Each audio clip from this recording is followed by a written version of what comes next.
Rock Jesus Royal Family search.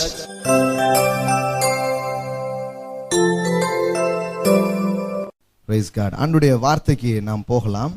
கடந்த பல வாரங்களாக ஒரு சத்தியத்தை நாம் படித்து வருகிறோம். அது என்ன அப்படின்னா, இது ஒரு சத்தியம்னு சொல்ல முடியாது, நிறைய சத்தியம் படிச்சுட்டு இருக்கிறோம். ஏன்னா அதில் என்னென்ன இதெல்லாம் பார்த்துறோம்னா, இன்டிமெசி அப்படிங்கிறது ஒரு விஷயம் பார்த்தோம். இன்டிமெசிங்கிறது என்ன? ஒருத்தரோடு நமக்கு உண்டாகிற ஆழமான நெருக்கம். நெருக்கம் எல்லாம் சொல்லுங்க, நெருக்கம். கடவுளுக்கும் ஒரு மனுஷனுக்கும் ஏற்படுகிற ஆழமான நெருக்கம், இதை பற்றி நாம் பேச ஆரம்பித்தோம். அதை பற்றி கொஞ்சம் ஷேர் பண்ணோம். ரிலேஷன்ஷிப் அப்படிங்கிறத பற்றி பேசணும். அது என்ன? உறவு. உறவில் ஆரம்பித்து அதுக்கப்புறம் அது ஒரு நெருக்கமான உறவாக மாறுகிறது. இதை பற்றியெல்லாம் நாம் பேசணும். அதுக்கப்புறம் யூனியன், அதை பற்றி ரொம்ப பேசணும். இந்த நெருக்கம் எந்த அளவுக்கு ஆழமாக போக முடியும் அப்படின்னா, கடவுள் உங்களுக்குள்ளாகவே இருக்கிறாரு. நீங்கள் எங்கே இருக்கிறீங்க? அவருக்குள்ளே இருக்கிறீங்க. எல்லாம் சொல்லுங்கள், நான் அவருக்குள்ளே, அவர் எனக்குள்ளே. இந்த மாதிரிலாம் ஒரு லைஃப் இருக்கிறதா ரிலீஜியன் சொல்லவே இல்லை ரொம்ப நாளா. சாமி அங்கே இருப்பார், கும்பிட்டுட்டு போயிட்டே ஏறி அப்படின்னு தான் சொல்லியிருக்காங்களே தவிர, அவருக்கும் எனக்கும் ஒரு பழக்கம் வர முடியும், அவருக்கும் எனக்கும் ஒரு நெருக்கம் வர முடியும். அவர் பேசுகிறத நான் கேட்க முடியும், நான் பேசுகிறத அவர் கேட்க முடியும். இப்படி ரெண்டு பேரும் ஒரு நட்பு கொள்ள முடியும், ஒரு ஆழமான நெருக்கத்துக்குள்ளே வாழ முடியுங்கிறது சொல்லித்தரவே இல்லை பாருங்க. அதெல்லாம் யாரோ ஒருத்தர் சிலர் பேசுவாங்க. ஏன்னா சில ஊழியக்காரங்க எந்த மாதிரி ஏற்படுத்தி விட்டாங்கன்னா, நான் நேற்றுக்கு மத்தியானம் தான் ஜீசஸ் கிட்ட பேசிகிட்டு இருந்தேன், உட்காந்து டீ சாப்பிட்டுட்டே பேசிகிட்டு இருந்தேங்கிற மாதிரி சொல்லி விட்டுதாங்க. அதனாலக்கே நிறைய பேருக்கு என்ன தோணுன்னா, நம்ம கிட்டலாம் அவர் வரவே மாட்டார் போல அப்படிங்கிற மாதிரி ஆயிப்போச்சு. ஸோ இந்த தேவனோடு நீங்கள் ஆழமாக நெருங்கி வர முடியுங்கிறது எல்லாருக்குமான ஒன்றுங்கிறது நிறைய பேருக்கு தெரியல. இப்போ நாம் அதை பற்றியெல்லாம் அங்கே பேசியிருக்கிறோம். என்ன பேசுகிறோன்னா, ஒவ்வொருத்தருக்கும் அவர் என்ன கொடுத்துருக்கிறாரு? ஒரு காலிங், ஒரு அழைப்பு ஒன்றை கொடுத்திருக்கிறார். இதில் படித்தோம், 1 கொரிந்தியர் 1வது அதிகாரம் 9வது வசனம். தம்முடைய குமாரனும் நம்முடைய கர்த்தராய் இருக்கிற இயேசு கிறிஸ்துவுடனே ஐக்கியமாய் இருக்கிறதற்கு உங்களை அழைத்த தேவன் உண்மையுள்ளவர். இந்த ஐக்கியம்னா வேற ஒன்றும் கிடையாது, ஈக்குவல் பார்ட்னர்ஷிப். Equal partnership. ஐக்கியம்ங்கிறதுக்கு என்ன வார்த்தை? இந்த அதில் யூஸ் பண்ணியிருக்கிற கிரேக் வேர்டுக்கு இங்கிலீஷில் எப்படி டிரான்ஸ்லேட் பண்ணுறாங்கன்னா, ஷேர் வித் 1 கப். அப்படின்னா என்ன? இருவரும் ஒரே பாத்திரத்தில் பானம் பண்ணுவோம் அப்படின்னு கூப்பிடுறாரு. கடவுள் வா எனக்கு பூஜை பண்ணு, பாத பூஜை பண்ணு, எனக்கு ஏதாவது நீ செய், ஏதாவது சேவகம் பண்ணு, இப்படி சொல்லல. வா நம்ம ரெண்டு பேரும் அப்படியே கொஞ்ச நேரம் பேசிட்டு போமே அப்படின்னு கூப்பிடுறாரு. புரியுதா புரியலையா? ஹல்லேலூயா. வாரையா இன்னைக்கு சாயங்காலம் அப்படி கொஞ்ச நேரம் வாக் பண்ணலாம், அப்படியே நம்ம ரெண்டு பேரும் என்ன பண்ணிட்டே இருக்கலாம், பேசிட்டே போகலாம். அப்படிதான் ஒரு நாள் ஆபிரகாமை கூப்பிட்டுட்டு அவங்க கூட பேசிட்டே போனாருங்கிறது சில வாரத்துக்கு முன்னாடி உங்களுக்கு போதிச்சேன். ஞாபகம் இருக்கா? இருக்குதா? பாருங்க, இதெல்லாம் தொடர்ந்து பேசுகிறோம். அதனால டக்குன்னு உங்களுக்கு இது என்ன இப்படி பெரிய சில விஷயம் உங்களுக்கு ரொம்ப எக்ஸாக்ரேட் பண்ணி நான் சொல்கிறதா உங்களுக்கு தோணிடக்கூடாது. அப்படிலாம் பண்ண மாட்டோம். இங்கே இருக்கிறதா எடுத்து என்ன பண்ணுவோம், பேசுவோம். ஆபிரகாமும் தேவனும் என்ன பண்ணாங்க? வாக்கிங் போனாங்க. ஒரு நாள் ஈவினிங் அப்படியே போயிட்டே இருந்தாங்க, பேசிட்டே போனாங்க, நிறைய மேட்ரு பேசினாங்க. அதுக்கப்புறம் அது எப்படி க்ளோஸ் ஆகுது? ரெண்டு பேரும் இப்படி பேசிட்டே போனாங்க, அது எப்படி க்ளோஸ் ஆகுது? ஜெனிசஸ் எடுங்க பார்க்கலாம். படிச்சோமா? ஞாபகம் இருக்கா? அதிகாரம் என்ன? ஜெனிசஸ் 18, ஆதியாகமம் 18:33 பாருங்க. கர்த்தர் ஆபிரகாமோடு பேசி முடிந்த பின்பு, எடுத்துட்டீங்களா? எல்லாம் எடுத்துட்டீங்களா? பைபிள் எடுத்துக்கோங்க பார்க்கலாம். எடுத்து பாருங்க. தெரிலன்னா பக்கத்தில் யாராவது வச்சுருந்தாங்கன்னா காமிங்க. ஆதியாகமம் 18:33. கர்த்தர் ஆபிரகாமோட பேசி முடித்த பின்பு போய்விட்டார், ஆபிரகாமும் தன்னுடைய இடத்துக்கு. இது எப்படி இருக்குது? ரெண்டு ஃப்ரெண்டு ஒரு இடத்துல சந்திச்சு மீட் பண்ணி நல்லா பேசிட்டு டாட்டாடா பாய் பாய் மச்சி அப்படின்ட்டு போறாங்க பாருங்க. அந்த மாதிரி இருக்கு. கடவுள் மனுஷன் மாதிரி தெரியல. புரியுதா உங்களுக்கு? ஒவ்வொரு மனுஷன் கூடயும் கடவுள் இந்த மாதிரி ஆழமான நட்பை அவர் கொள்ள விரும்புகிறார். அப்படி கொள்ள முடியும். அந்த நட்புக்கு நம்ம ஒவ்வொருவரையும் அவர் என்ன பண்றாரு? அழைக்கிறார். அப்படிங்கிறது நாம் புரிந்து கொள்ள வேண்டிய காரியமாக இருக்கிறது. இயேசு கிறிஸ்து இந்த பூமியில் இருந்த போது அவர் தன்னுடைய சீடர்களுக்கு இப்படிப்பட்ட ஒரு நட்பை பிதாவினிடத்தில் நான் கொண்டிருக்கிறேன், நீங்களும் அவ்விதம் கொள்ள முடியும் அப்படிங்கிறத தான் சீசர்களுக்கு என்ன பண்றாரு? காண்பிக்கிறார். இல்லப்பா நான் தான் தேவகுமாரன், நான் மட்டும்தான் அவர்கிட்ட என்ன பண்ண முடியும், ரொம்ப நெருக்கமா போக முடியும், நீங்க எல்லாம் கொஞ்சம் தள்ளி இருங்க அப்படின்னு என்ன பண்ணல, சொல்லவே இல்லை. நான் எப்படி தேவகுமாரனோ அது மாதிரி நீங்களும் தேவகுமாரர்கள் அப்படிங்கறது சொல்றதுக்காக தான் நான் அந்த பூமிக்கு என்ன பண்ணேன், வந்தேன் அப்படிங்கிறாரு. அல்லேலூயா. எல்லாம் சொல்லுங்க, இயேசு அவருக்கு ஒரே பேரான குமாரனா இருந்தார். ஆனா இப்ப இயேசுவை நீங்க எல்லாரும் விசுவாசத்துக்கு அப்புறம் பிதாவுக்கு ஒரே பேரான குமாரன் கிடையாது, பிதாவுக்கு நிறைய குமாரர்கள் மாறிவிட்டார்கள். அல்லேலூயா. அவருடைய நாமத்தின் மீது விசுவாசம் வைத்து அவரை ஏற்றுக்கொண்டவர்கள் எத்தனை பேர்களோ அத்தனை பேர்களுக்கும் பக்தர்களாகும்படி அதிகாரம் கொடுத்தார். நம்ம எல்லாம் இயேசு பக்தர்களுங்களாங்க? இல்ல இல்ல, இவங்க வந்து பக்த கோடிகள் போலவே நடந்துக்கிறாங்க. அதனாலதான் இதெல்லாம் சொல்ல வேண்டியது இருக்குது. பக்தர்களாகும்படியாக அதிகாரம்லாம் கொடுக்கலங்க. கடவுள் நம்மள ஒன்றும் பக்தர்களாக்கல, கடவுள் நம்மள பிள்ளைகளாக்க மாட்டிருக்கிறார். அல்லேலூயா.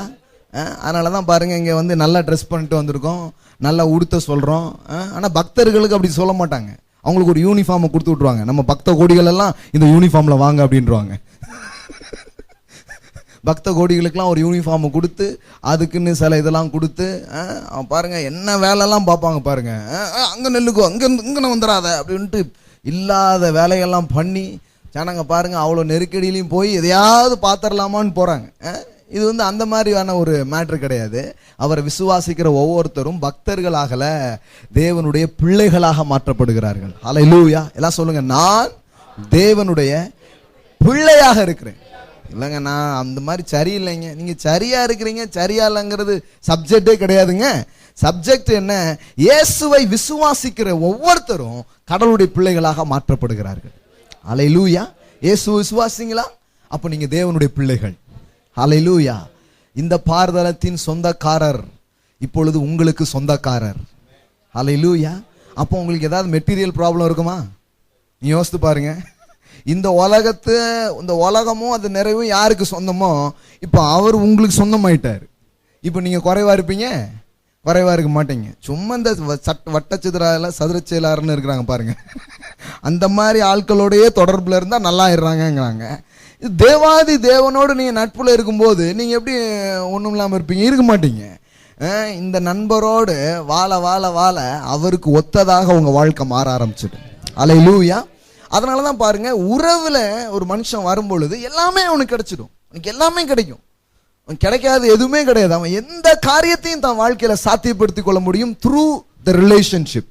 இந்த உறவின் மூலமாக அவன் எந்த வாழ்க்கையில எப்பேற்பட்ட காரியத்தையும் அவன் மாத்திக்க முடியும், எப்பேற்பட்ட வெற்றியையும் அவன் தன் வாழ்க்கையில அடைய முடியும். பாருங்க, அதனாலதான் பாருங்க, இந்த பெரிய மாபெரும் பாக்கியம், இந்த மாபெரும் வாய்ப்பு ஒவ்வொரு மனுஷனுக்கும் அருளப்பட்டிருக்கிறது என்று வேதவசனம் சொல்லுகிறது. பாருங்க, அப்போ ஒதுங்கி நிக்காத, நீ என்ன பண்ணிக்குவா, நெருங்கி வா, அருகில் வா அப்படின்னு ஆண்டவர் உங்களை அழைக்கிறார். அல்லேலூயா. தூரம் நிக்காதே, தூரம் நிக்காத, கிட்ட வா, எட்டி போகாத, கிட்ட வா. இதுதான் கடவுளுடைய சத்தங்கள். பாருங்க, அப்போ இந்த கிட்ட போகணும்னு நினைக்கணும்னு ஒரு ஆசை இருக்கு. எத்தனை பேர் கிட்ட போக ஆசை இருக்கு? ஆசை இருக்கா? ஆசை இருக்கா? ஆசை இருக்கா? ஓகே. ஆனா நிறைய நேரம் நம்மள கிட்ட போகணும்னு நம்ம நினைக்கும் போது நமக்கு என்ன பண்ணுது, ஒரு மாதிரி பண்ணுது. நம்ம அந்த மாதிரி சரியில்லைங்க சார், நிறைய குறைகள்லாம் இருக்குத, நான் எப்படி கிட்ட போக, ஒருவேளை கப்படிக்கு தள்ளிப்போ அப்படின்னு சொல்லிடுவாரோ அப்படின்னு நமக்குள்ள ஒரு பயம், ஒரு விதமான உணர்வு நமக்குள்ள இருக்குது. அதனால ரொம்ப கிட்ட போறதுக்கு ரொம்ப யோசிக்கிறோம். ஆண்டவரே நீங்க அங்கேயே இருந்துக்கோங்க, நம்ம கொஞ்சம் சரி கிடையாது, நான் இங்கேயே இருந்துக்கிறேன், என்னைக்கு சரியாறனோ அன்னைக்கு வந்துடுறேன் அப்படிங்கிற மாதிரியே ஒரு டீலிங்க பேசிக்கிட்டே இருக்கிறாங்க. அது கடவுள் வந்து அப்படி விரும்பல. பாருங்க, கடவுள் என்ன சொல்றாரு, அப்படி நீ வந்து தயங்காதப்பா, நீ தைரியமா என்கிட்ட வா, என்கிட்ட நீ வர வர வர என்ன ஆயிடும்னா என்ன மாதிரியே நீ மாறிடுவ அப்படிங்கிறாரு. அல்லேலூயா. ரிலீஜன் வந்து உங்கள் மாற்றங்களுக்கு முயற்சி பண்ண சொல்லும், ஆனால் தேவன் உங்கள் மாற்றங்களுக்கு முயற்சி சொல்ல மாட்டார். நான் உன்னை மாத்திரம் பாரு. அல்லேலூயா. நானே உன்னை பரிசுத்தமாக்குவேன். என் வார்த்தையை கேட்க கேட்க, என் கூட நடக்க நடக்க, என் கூட பழக பழக பழக நீ என்ன மாதிரியே மாறிடுவ அப்படிங்கிறாரு. அவருடைய சாயலை நாம் பார்க்கிறதுனாலே மகிமையின் மேல் மகிமை அடைந்து மறுரூபப்படுகிறோம் என்று எழுதியிருக்கிறது. பார்த்து பார்த்தே மாறிடுவோம். டெய்லி கொஞ்சம் அவரை வந்து பாருங்க, அவர் கூட கொஞ்ச நேரம் பேசி பாருங்க, ஆட்டோமேட்டிக்கா வாழ்க்கை என்ன பண்ண ஆரம்பிச்சிடும், மாற ஆரம்பிச்சிடும். Come as you are. பக்கத்துல பார்த்து சொல்லுங்க, கம் as you are. நீங்க யாரா இருக்கிறீங்களோ அப்படியே வாங்க. மாற்றம் தேவையில்லை. எல்லாம் சொல்லுங்க, மாற்றம் தேவையில்லை. மாற்றம் தேவையே இல்லை, வரணும் அவ்வளவுதான். மாற்றம் தேவையே கிடையாது. இதனாலதான் நிறைய பேர் நம்மளை கல்ல எறிகிறாங்க. இப்படி சொல்லிட்டா எப்படி, அதை விடு இதை விடு, அதெல்லாம் விட்டு நீ திருந்து, அப்பதான் கடவுள் உனக்கு அதை தருவா இதை தருவான்னு சொன்னாதானே கொஞ்சம் பேர் வருவாங்க அப்படின்ட்டுலாம் சொல்றாங்க. பாருங்க, அது சுவிசேஷமே கிடையாதுங்க. நீங்க மாறினீங்கன்னா, இப்போ ஒரு ஆள் குடிச்சிட்டு இருக்கிறாரு, அவர் மாறினா அவர் மனைவி என்ன பண்ணும்? நேசிக்குமா நேசிக்காதா? நேசிக்கும். ஆனா இப்படி மாற்றத்தினால வர்ற அன்பை கடவுள் நம்ம கிட்ட காட்டாம நாம இருக்கிற நிலையிலே நேசிக்கிற அன்பை அவர் நம்ம கிட்ட காட்ட விரும்புகிறார். அல்லேலூயா. Jesus loves you as you are. எத்தனை 1000 முறை சொன்னாலும் இனிப்பா தான் இருக்கு. எப்போ ஸ்வீட்டை கடிச்சாலும் இனிப்பா தானே இருக்கும். நான் 100 முறை கடிச்சிட்டீங்க, இப்போ கடிச்சேன்னா கசப்பா இருக்கும்னு சொல்லும் இல்ல.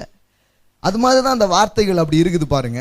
Jesus loves you as you are. Jesus loves you unconditionally.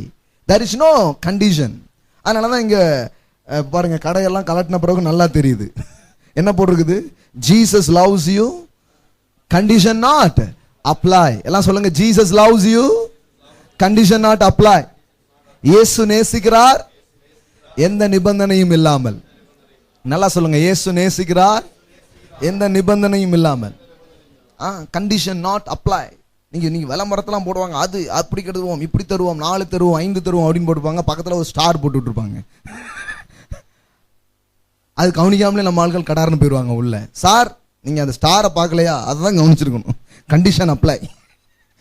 அவன் அது வந்து பாத்தீங்கன்னா விளம்பரம், அவ்வளவு விளம்பரம் இருக்கும், ஆனா கிட்ட போனா ஒண்ணுமே இருக்காது. இப்ப ஜீசஸ் கிட்ட வரும்போது அவர் என்ன சொல்றாருன்னா, கண்டிஷன் நாட் அப்ளை.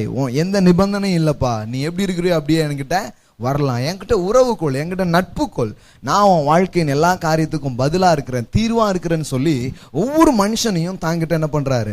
கொண்டு வருகிறார், அழைக்கிறாருங்கிறது தான் இங்க இருக்கிற மகத்துவமான ஒரு சுவிசேஷமாக இருக்கிறது பாருங்க. சோ இப்படி வரும் பொழுது வேதத்துல பாருங்க ஒரு வசனம் இருக்கு, ஞானியோடு சஞ்சரிக்கிறவன் என்ன அடைவான்? ஞானம் அடைவான். கொஞ்சம் ஞானமான ஆட்களோடு பழகினா உனக்கு என்ன வந்துடும்? ஞானம் வந்துடும். அதே மாதிரி இன்னொரு இடத்துல சொல்லிருக்கு, மூடனோடு நடவாத, நடந்தனா அந்த மூடத்தனத்தை என்ன பண்ணிப்ப? கத்துப்ப அப்படின்ட்டு இருக்குது. முற்கோபி கூட எல்லாம் பழகாத, அப்புறம் கொஞ்ச நாள் கழிச்சு நீனும் கோவப்படுற ஒரு ஆளாவே என்ன பண்ணிடுவ? ஆயிடுவ அப்படின்ட்டு இருக்குது. அப்போ இது என்ன சொல்லுது அப்படின்னா, கத்தரோடு ஒரு மனுஷன் வந்து பழக பழக, அவரோடு நெருங்கி வர வர என்ன நடக்க ஆரம்பிக்கும்னா, அவர் சாயலுக்கு ஒப்பான ஒரு சாயல் இவனுடைய வாழ்க்கையில உருவாக ஆரம்பிக்கிறது. அல்லேலூயா. இது வந்து ரொம்ப பெரிய ட்ரை பண்ணி முயற்சி பண்ணி நடக்கிற ஒரு காரியம் இல்ல. இந்த நட்புல, உறவிலேயே இது தன்னால என்ன பண்ண ஆரம்பிக்குது? வர ஆரம்பிக்குது பாருங்க. வேதத்துல இதை பற்றி சொல்லி இருக்குது. ஒரு வசனம் உங்களுக்கு காமிக்கிறேன். இவர் நம்மளை உற்சாகப்படுத்துக்காக நிறைய சொல்றாரு போல அப்படின்னு நினைச்சுக்க கூடாது நீங்க. வசனத்துல இல்லாம உற்சாகப்படுத்தினா எப்படி வேலை செய்யும்? 2 கொரிந்தியர் 3ஆம் அதிகாரம், 2 கொரிந்தியர் 3வது அதிகாரம் 18வது வசனம் பாருங்க. நாம் எல்லாரும் திறந்த முகமாய் கர்த்தருடைய மகிமையை கண்ணாடியில் காண்கிறது போல கண்டு, ஆவியாய் இருக்கிற கர்த்தரால் அந்த சாயலாகத்தானே மகிமையின் மேல் மகிமை அடைந்து மறுரூபப்படுகிறோம்.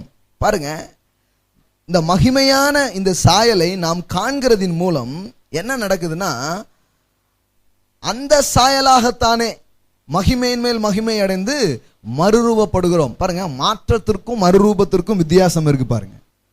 மாற்றம்னா என்ன, மறுரூபம்னா என்ன? சேஞ்ச் அப்படின்னா எஃபோர்ட் எடுத்து நீங்க கொண்டு வரதுக்கு பேர் சேஞ்ச். எஃபோர்ட் இல்லாமலே வருது பாருங்க, அதுக்கு பேர் தான் மறுரூபம். அல்லேலூயா. முயற்சி செய்து கொண்டு வருவதற்கு பெயர் மாற்றம்.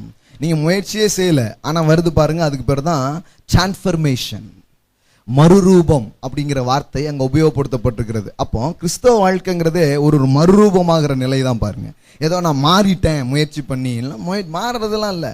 இந்த கர்த்தரோட பழக பழக பழக, அவரை பற்றி அறிவை அடைய அடைய எனக்குள்ளே ஒரு ஆட்டோமேட்டிக்கா ஒரு மாற்றம். என்னடா இது எங்க போச்சு?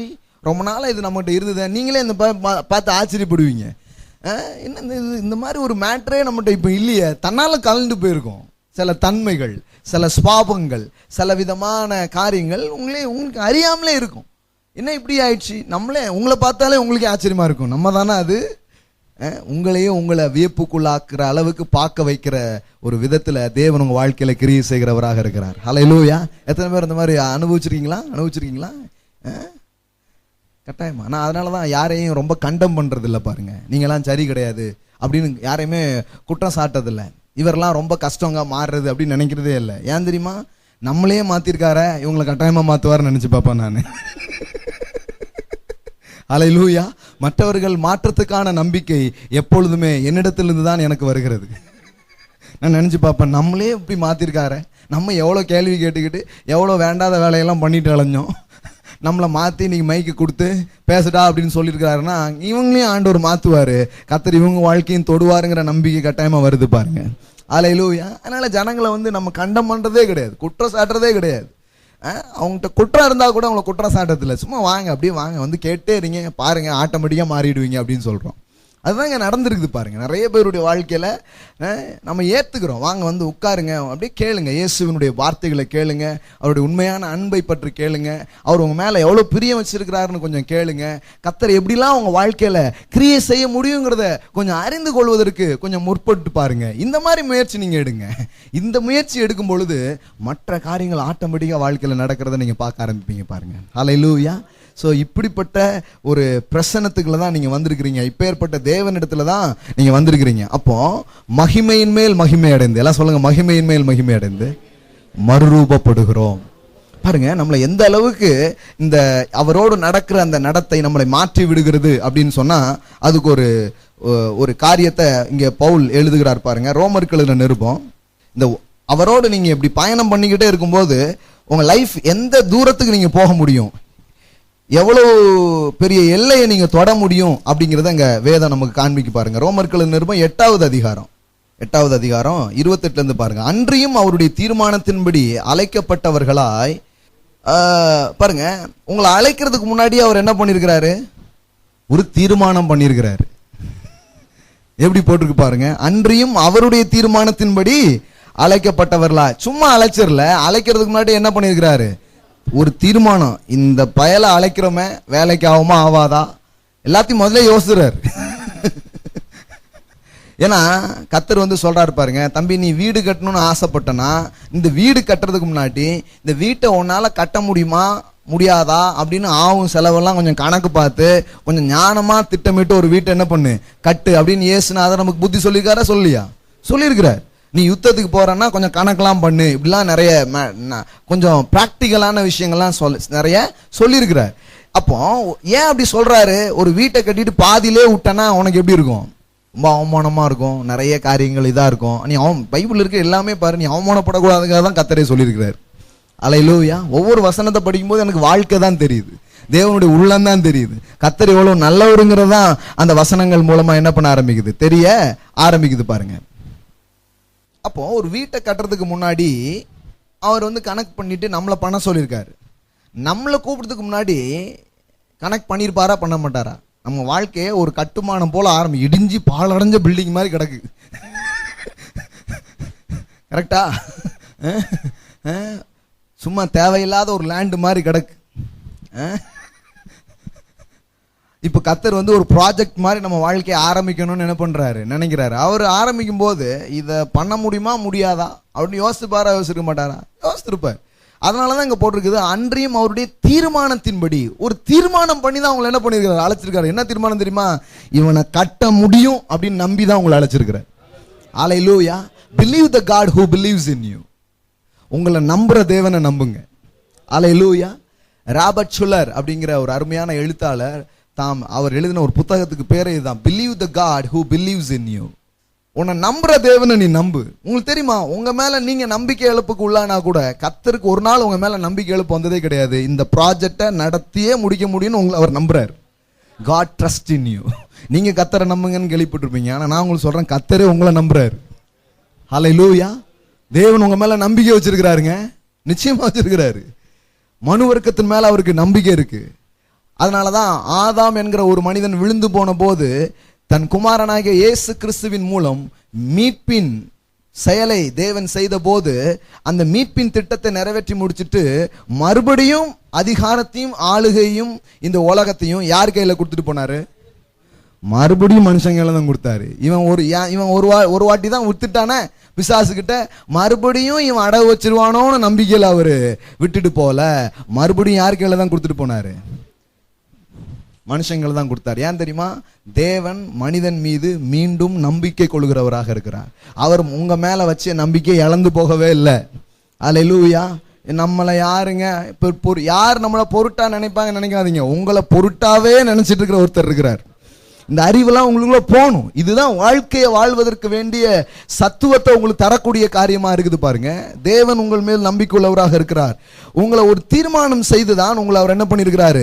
அழைத்திருக்கிறார். அதனாலதான் அந்த வசனம் அப்படி சொல்லுது, அன்றியும் அவருடைய தீர்மானத்தின்படி அழைக்கப்பட்டவர்களாய். அப்போ ஒரு தீர்மானம் பண்ணி தான் உங்களை என்ன பண்ணிருக்கிறாரு? அழைச்சிருக்கிறார். அதனாலதான் நான் இங்க ஆரம்பிக்கும் போதே சொன்னேன், அழைக்காம யாருமே வரலைங்க.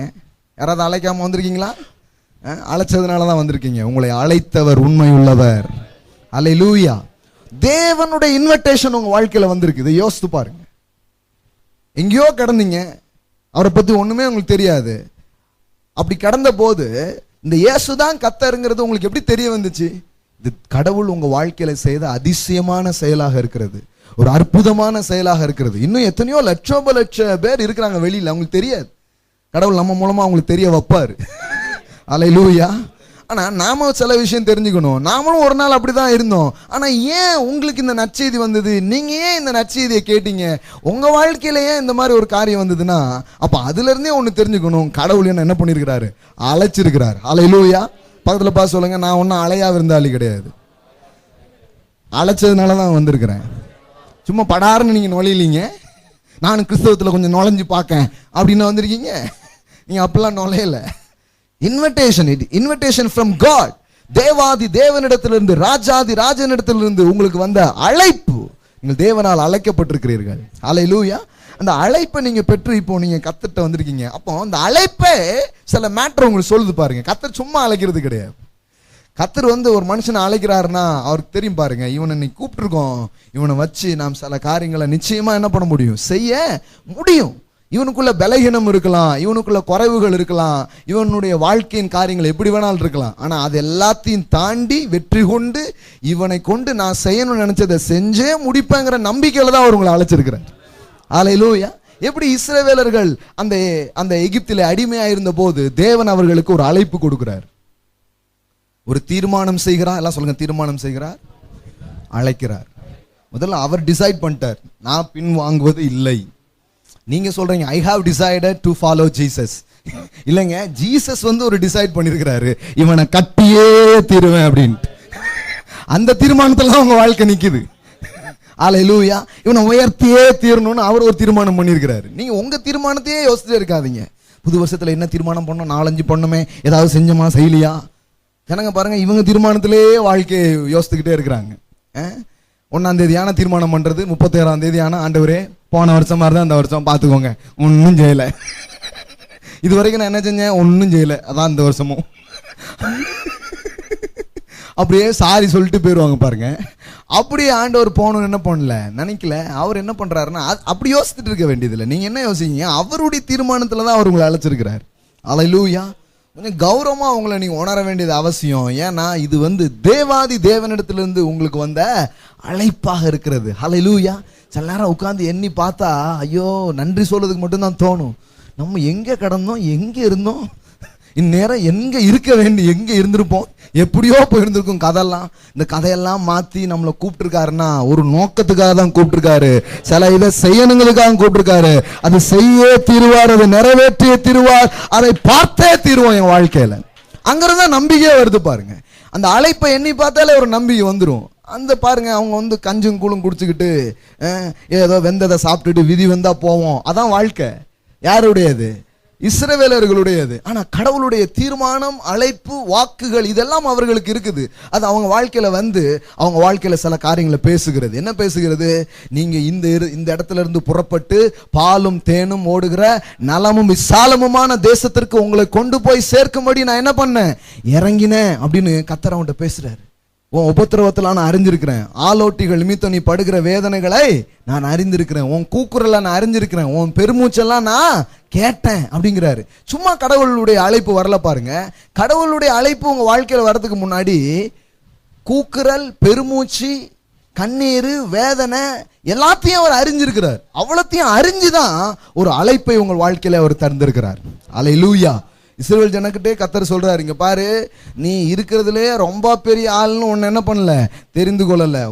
ஊர்லயே நீ தான் கொஞ்சம் ஜனம், அதனாலதான் உன்னை செலக்ட் பண்ணி என் மகிமையை உன் மூலம் காட்டுறதுக்காக உன்னை தெரிஞ்சுக்கிட்டேன் அப்படின்னு சொல்றாரு. அல்லேலூயா. கடவுள் பாருங்க அப்ப எப்படிப்பட்ட ஆட்கள் எல்லாம் தெரிந்து கொள்றாரு பாருங்க. அப்படி தெரிந்து கொள்வதை பத்தி படிச்சீங்கன்னா ரொம்ப ஆச்சரியமா இருக்கும், ரொம்ப வியப்பு உங்களுக்கு உண்டாக ஆரம்பிக்கும். அப்போ இந்த ஜனங்களை கூப்பிடுறாரு, பாலும் தேனும் அப்படிங்கிறாரு. கூழும் கஞ்சுங்கிட்டவங்க என்ன சொல்றாரு, எல்லாம் சொல்லுங்க, கூழும் கஞ்சும் இல்ல, என்னது? அவனுக்கு அது தெரியவே தெரியாது. அப்படின்னா ஆண்டவரே நோ ஐடியா, நான் அதனால ஐடியா தரேன், இந்த ஒரு ஐடியா உன் வாழ்க்கையே மாற்றிடுமே. Is idea from God. Hallelujah. இது ஆண்டவர்ட்ட இருந்து ஒரு ஐடியா. உனக்கு இவ்வளவு நாள் தெரிஞ்சது என்ன, கூழும் கஞ்சும், அன்றாடம் பொழப்பு நடத்தணும், அதான் உன் வாழ்க்கை. அதுவே ஓடமாட்டுக்கு ஆண்டவரே என்று தான் நீ உட்கார்ந்துருக்க. ஆனா உன்னை கூப்பிட்டு நலமும் விசாலமுமான ஒரு வாழ்க்கை, எல்லாம் புரண்டு ஓடுகிற ஒரு வாழ்க்கை, அபரிதமான ஒரு வாழ்க்கை, ஏராளமான ஒரு வாழ்க்கை, இதுக்கு உன்னை கூட்டிட்டு போனதுக்காக தான் உன்னை கூப்பிடுறேன் அப்படிங்கிறார் பாருங்க.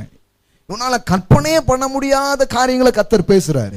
இவனால சிந்திக்கவே முடியாத உயர்தரமான விஷயங்களை தேவன் இந்த மக்கள்கிட்ட மனதில் கொண்டு வந்து போடுறாரு பாருங்க. அதெல்லாம் அவங்க சிந்திச்சதே கிடையாது.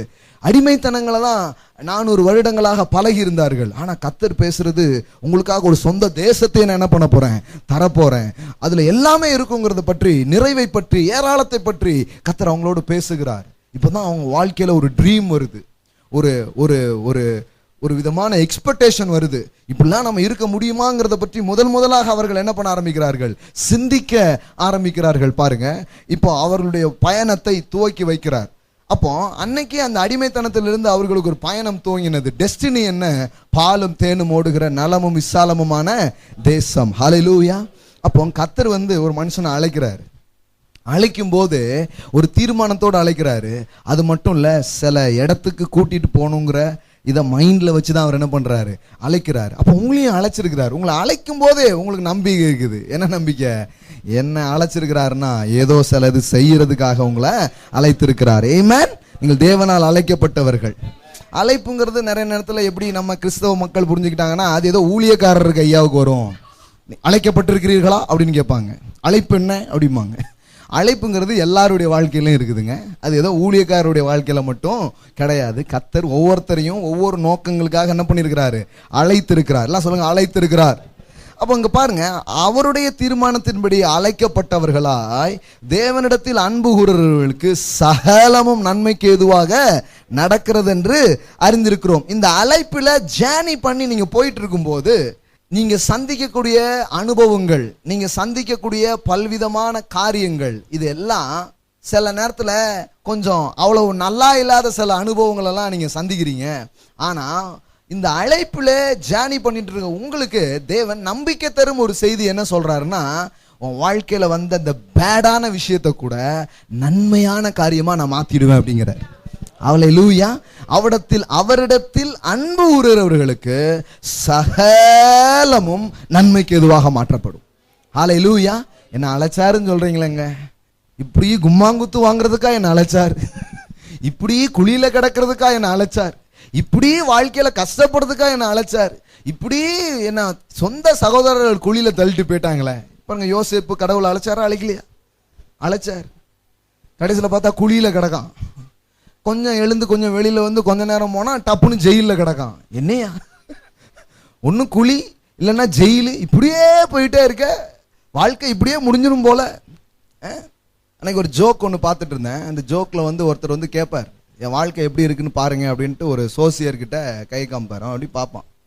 பார்த்துட்டு 40 வயசு வரைக்கும் வாழ்க்கையில எந்த மாற்றம் வராதுங்க அப்படிம்பாங்க. அதுக்கப்புறமா நல்ல எதிர்காலம் இருக்கா, இல்ல அதுக்கப்புறமா அப்படியே தான் இருக்கும், பழகி போயிரும் உங்களுக்கு அப்படிமா அந்த ஜோக்ல. இந்த அடுத்த 40 என்ன ஆயிரும், அப்படியே பழகிரும் உங்களுக்கு. அப்படிமா, ஒரு மாற்றமுமே இல்ல அப்படிங்கிற மாதிரி. அப்போ இந்த ஜேர்னில நீங்க போயிட்டே இருக்கும்போது ரொம்ப சில நேரங்கள்ல சில காரியங்கள்லாம் உங்க வாழ்க்கையில வருது பாருங்க. எல்லாமே ரொம்ப பெர்ஃபெக்டா இல்ல, எல்லாமே ரொம்ப பரிபூர்ணமா இல்ல. சில இடையூறுகள், சில தொந்தரவு, சில விரும்பத்தகாத சம்பவங்கள் எல்லாம் உங்க வாழ்க்கையில நீங்க அனுபவிக்கிறீங்க. கொஞ்சம் கசப்பா இருக்குது, வேற மாதிரிலாம் இருக்குது. ஆனா இந்த டைமை நம்ம கரெக்டா ஹேண்டில் பண்ணணும்னு வைங்களேன், அழைப்பை கரெக்டா நிறைவேற்றி முடிச்சிருவோம்.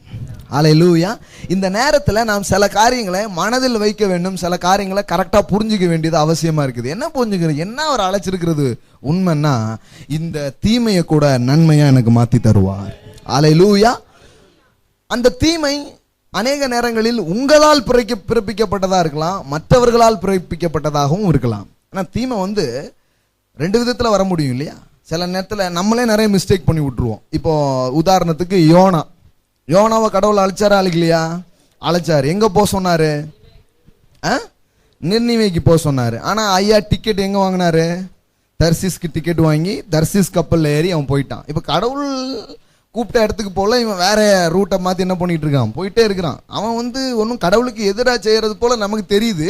ஆனா உண்மையான கதை என்னன்னா, கடவுள் ரொம்ப நல்லவரு, அந்த ஊர் அழிய போகுதுன்னு நம்ம போய் சொல்லுவோம், கடைசியில காப்பாத்துவாரு, நம்மளை தான் காமெடி பீஸ் ஆக்குவாருன்னு நம்மளுக்கு முதல்ல தெரிஞ்சிருக்கு. ஏன்னா அந்த ஸ்டோரி, இந்த யோனா புக்கு மாதிரி கடவுளுடைய அன்பை பற்றி படிக்கிற ஒரு புக்கு கிடையாது பாருங்க. நல்லா படிச்சு பாருங்க. நான் கூட இதுக்கு முன்னாடி கொஞ்சம் நாளைக்கு முன்னாடி பேசியிருக்கிறேன். இந்த யோனா புக்கில் படிச்சு பார்த்தீங்கன்னா அவனே சொல்றான், ஐயா நீங்க தான் இரக்கம் உள்ளவர்னு முதல்ல தெரியுமே, நான் போய் சொல்லுவேன், நீர் வந்து அழிக்கவே மாட்டீர், அவங்கள வாழ வச்சிரு. இவன் தீர்க்கதரிசிக்கு என்னன்னா, நம்ம சொன்ன தீர்க்கதரிசனம் நிறைவேறலைங்கிற ஒரு பெரிய இது பாருங்க. வழி மாறி போயிட்டான், வழி மாறி தான் போனான், வழி மாறி போறான். அந்த அந்த ஜேர்னில அவன் கரெக்டா போகல. அப்பமும் என்ன ஆகுது, அவனை அந்த கடல்லாம் கொந்தளிக்குது பாருங்க, ஷேக் ஆகுது. அந்த ஜேர்னியே என்ன ஆகுது, ஷேக் ஆகுது. ஒரு ஆளு தப்பா டிசிஷன் பண்ணும்போது எங்கேயோ ஒரு ஷேக் நடக்குது பாருங்க. ஆமா ஆமா, அந்த ஆள் ரொம்ப முக்கியமான ஆள் பாருங்க. அதனால ஹோலா ஷேக் ஆகுது, சுத்திலும் ஷேக் ஆகுதுன்னா அந்த ஷேக்குக்கு நீங்க காரணமான்னு பாத்துக்கோங்க. இப்ப அந்த ஆள் அவன் வந்து சொல்லிடுறான், சீட்டு போடுறாங்க இல்லையா, சீட்டு போட்டு பாக்குறாங்க, கடைசியில் அவன் பேர்ல தான் வருது. அவன் வந்து நல்ல லோயர் பெர்த்தா பார்த்து படுத்து தூங்கிட்டு இருக்கான். யோனாவை பிடிச்சி கூட்டு வந்துட்டாங்க. அப்புறம் நான் தான் ஐயான்னு ஒத்துக்கிறான். அப்புறம் அவனை பிடிச்சி என்ன பண்றாங்க, கடல்ல தூக்கி போடுறாங்க. என்ன தூக்கி போட்டீங்கன்னா எல்லாமே என்ன ஆயிடும், கரெக்ட் ஆயிடும். அவங்க அதுக்கு முன்னாடி பல விஷயத்த தூக்கி போட்டிருக்காங்க. ஆனா தூக்கி போட வேண்டியவனை தூக்கி போடல பாருங்க. அதனால கொந்தளிப்பு என்ன பண்ணவே இல்லை, அமரவே இல்லை பாருங்க. சிலர் பாருங்க, அதுதான் வாழ்க்கையில என்னெல்லாமோ தூக்கி போட்டுட்டு இருப்பாங்க. ரியலா எதை தூக்கி போடணுமோ அதை தூக்கி போடணும், அப்பதான் கொந்தளிப்பு அமரும். அல்லேலூயா. புரிந்தவர்கள் பாக்கியவான்கள்.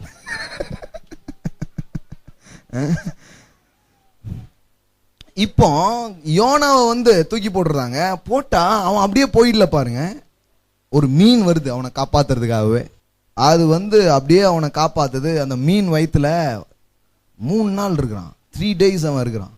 இந்த மாதிரி விஷயம், ஒரு மீன் வயிற்றுக்குள்ள ஒரு மனுஷன் எத்தனை நாள் இருக்கான், 3 நாள் இருக்கான். இப்போ சிலர்லாம் வந்து பார்த்தீங்கன்னா ரொம்ப இந்த அறிவுபூர்வமான மக்கள்னு சொல்லிப்பாங்க அவங்க. அவன் என்னன்னா, அது எப்படிங்க, பில்லிகிரகாம்னு ஒருத்தர் இருந்தார் பாருங்க, அவர்கிட்ட போய் ஒருத்தர் கேட்டிருக்கிறாரு, என்னையா உங்க பைபிள்ல இந்த மாதிரி கதெல்லாம் போட்டிருக்குது, மீன் வயிற்றுல ஒருத்தன் 3 நாள் இருந்தான்னு போட்டிருக்கு, இப்படிலாம் போட்டிருக்குதுங்க அப்படின்னு சொல்லிட்டு அவர் சொன்னாராம். இவ்வளோ ஒரு மனுஷன் வந்து இப்படிலாம் இருக்க முடியுமா, இதெல்லாம் சாத்தியமா அப்படின்னு சொல்லிட்டு கேட்டிருக்கிறாங்க. அதுக்கு பில்லிகிரகாம் சொன்னாராம், பைபிள்ல வந்து மீன் வயிற்றுல யோனா இருந்தான்னு போட்டிருந்தாலும் நான் நம்புவேன், யோனா வயிற்றுல இவ்வளவு பெரிய மீன் இருந்ததுன்னு போட்டிருந்தாலும் நான் நம்புவேன், ஏன்னா கர்த்தர் நல்லவராகவும் வல்லவராகவும் இருக்கிறார். அல்லேலூயா. அவர் கர்த்தருங்க, அவரால் ஆகாத காரியம் ஒண்ணுமே கிடையாது. All thing possible. அதனாலதான் அவர் காட். அது என்ன வேணாலும் பண்ண முடியும். நம்ம ஆளுக்கள் பாருங்க, இந்த பைபிள் இருக்கிற சில எதையாவது காமிச்சு அது உண்மை இல்லை அப்படின்னு நிரூபிக்கிறதுக்காக அவங்க ட்ரை பண்ணுவாங்க. இவங்க நிரூபிக்கணும் ட்ரை பண்றதுனாலே நிறைய பேர் இது இப்போ இவங்க தப்பு, கர்த்தர் நல்லவர்னு புரிஞ்சுக்க ஆரம்பிக்கிறாங்க. ஒருத்தர் வந்து ரொம்ப நாளைக்கு முன்னாடி ஒரு ஸ்டேட்மெண்ட் கொடுத்திருந்தார். என்ன கொடுத்திருந்தாருன்னா, இந்த வெள்ளம் செங்கடல் இருக்கு பாருங்க, இந்த ரெட் சி, அதை இஸ்ரவேலர்கள் வந்து கிராஸ் பண்ணி போனாங்கன்னு எல்லா கிறிஸ்தவங்களும் நம்பிட்டு இருக்காங்க. அது வந்து அந்த ரெட் சி அவங்க ஏன் கிராஸ் பண்ணி போனாங்கன்னா, அது வந்து பார்த்தீங்கன்னா முட்டளவுக்கு தான் என்ன இருந்தது, தண்ணி இருந்தது. அதனால தான் அவங்க கிராஸ் பண்ணி போனாங்க. ஆனால் இவங்க வந்து அதை கடந்து போனாருன்னு ரொம்ப பெருசாலாம் என்ன பண்ணிட்டாங்க, எழுதிட்டாங்க அப்படின்னு ஒருத்தர் ரொம்ப பேசியிருக்கிறாரு. கடைசியில் பார்த்தா ரொம்ப ஞானமுள்ள ஒரு ஆள் ரொம்ப நல்லா கேள்வி கேட்டு கதையே மாற்றி விட்டாரு. அவர் கேட்டார், அப்பங்கூட கர்த்தர் நல்லவர் தான் பெரியவர் தான் அப்படின்னாரு. அது எப்படிங்க, முட்டளவு தண்ணியில தான் நடந்து போனாங்க, கர்த்தர் நல்லவர் பெரியவர் எப்படி சொல்றீங்க? ஏன்னா பார்வோனையும் அவன் குதிரையையும் முட்டளவு தண்ணியிலேயே மூழ்கடிச்சிருப்பாருன்னா அவர் பெரியவரும் நல்லவராக தானே இருந்திருப்பாரு அப்படின்னு புரியுதா உங்களுக்கு? அதனால இல்லாதெல்லாம் மட்டும் இப்படி போட்டு இது பண்ணக்கூடாது. பாருங்க, கர்த்தர் நல்லவர். ஒரு கன்னியின் வயிற்றுல ஒரு குமாரனை கொண்டு வந்தது தான் ரட்சிப்புக்காக கடவுள் போட்ட பெரிய அற்புதமான திட்டமாக இருக்கிறது. அல்லேலூயா. இந்த மாதிரி கடவுளை பத்தி ஒரு ஷார்ட் மைண்டட் திங்கிங் இருக்கிறதுனால தான் வாழ்க்கையில அற்புதத்தையே பார்க்காம இருக்கிறாங்க நிறைய பேர். உங்க வாழ்க்கையின் சூழமையெல்லாம் சில பேருக்கு அற்புதம் நடந்தே ஆகணும், வேற வழியே கிடையாது. ஆனா அற்புத தேவனை நீங்க சிந்திக்கும் போது மட்டும்தான் அற்புத வாழ்க்கையை உங்கள் வாழ்க்கையில நீங்கள் பார்க்க முடியும். அல்லேலூயா. ஒரு மீன் வருது, அந்த மீன் வயிற்றுக்குள்ள யார் போறா? யோனா. இப்போ அவனை அப்படியே சேஃபா கொண்டு போய் எங்க போய் இறக்குது?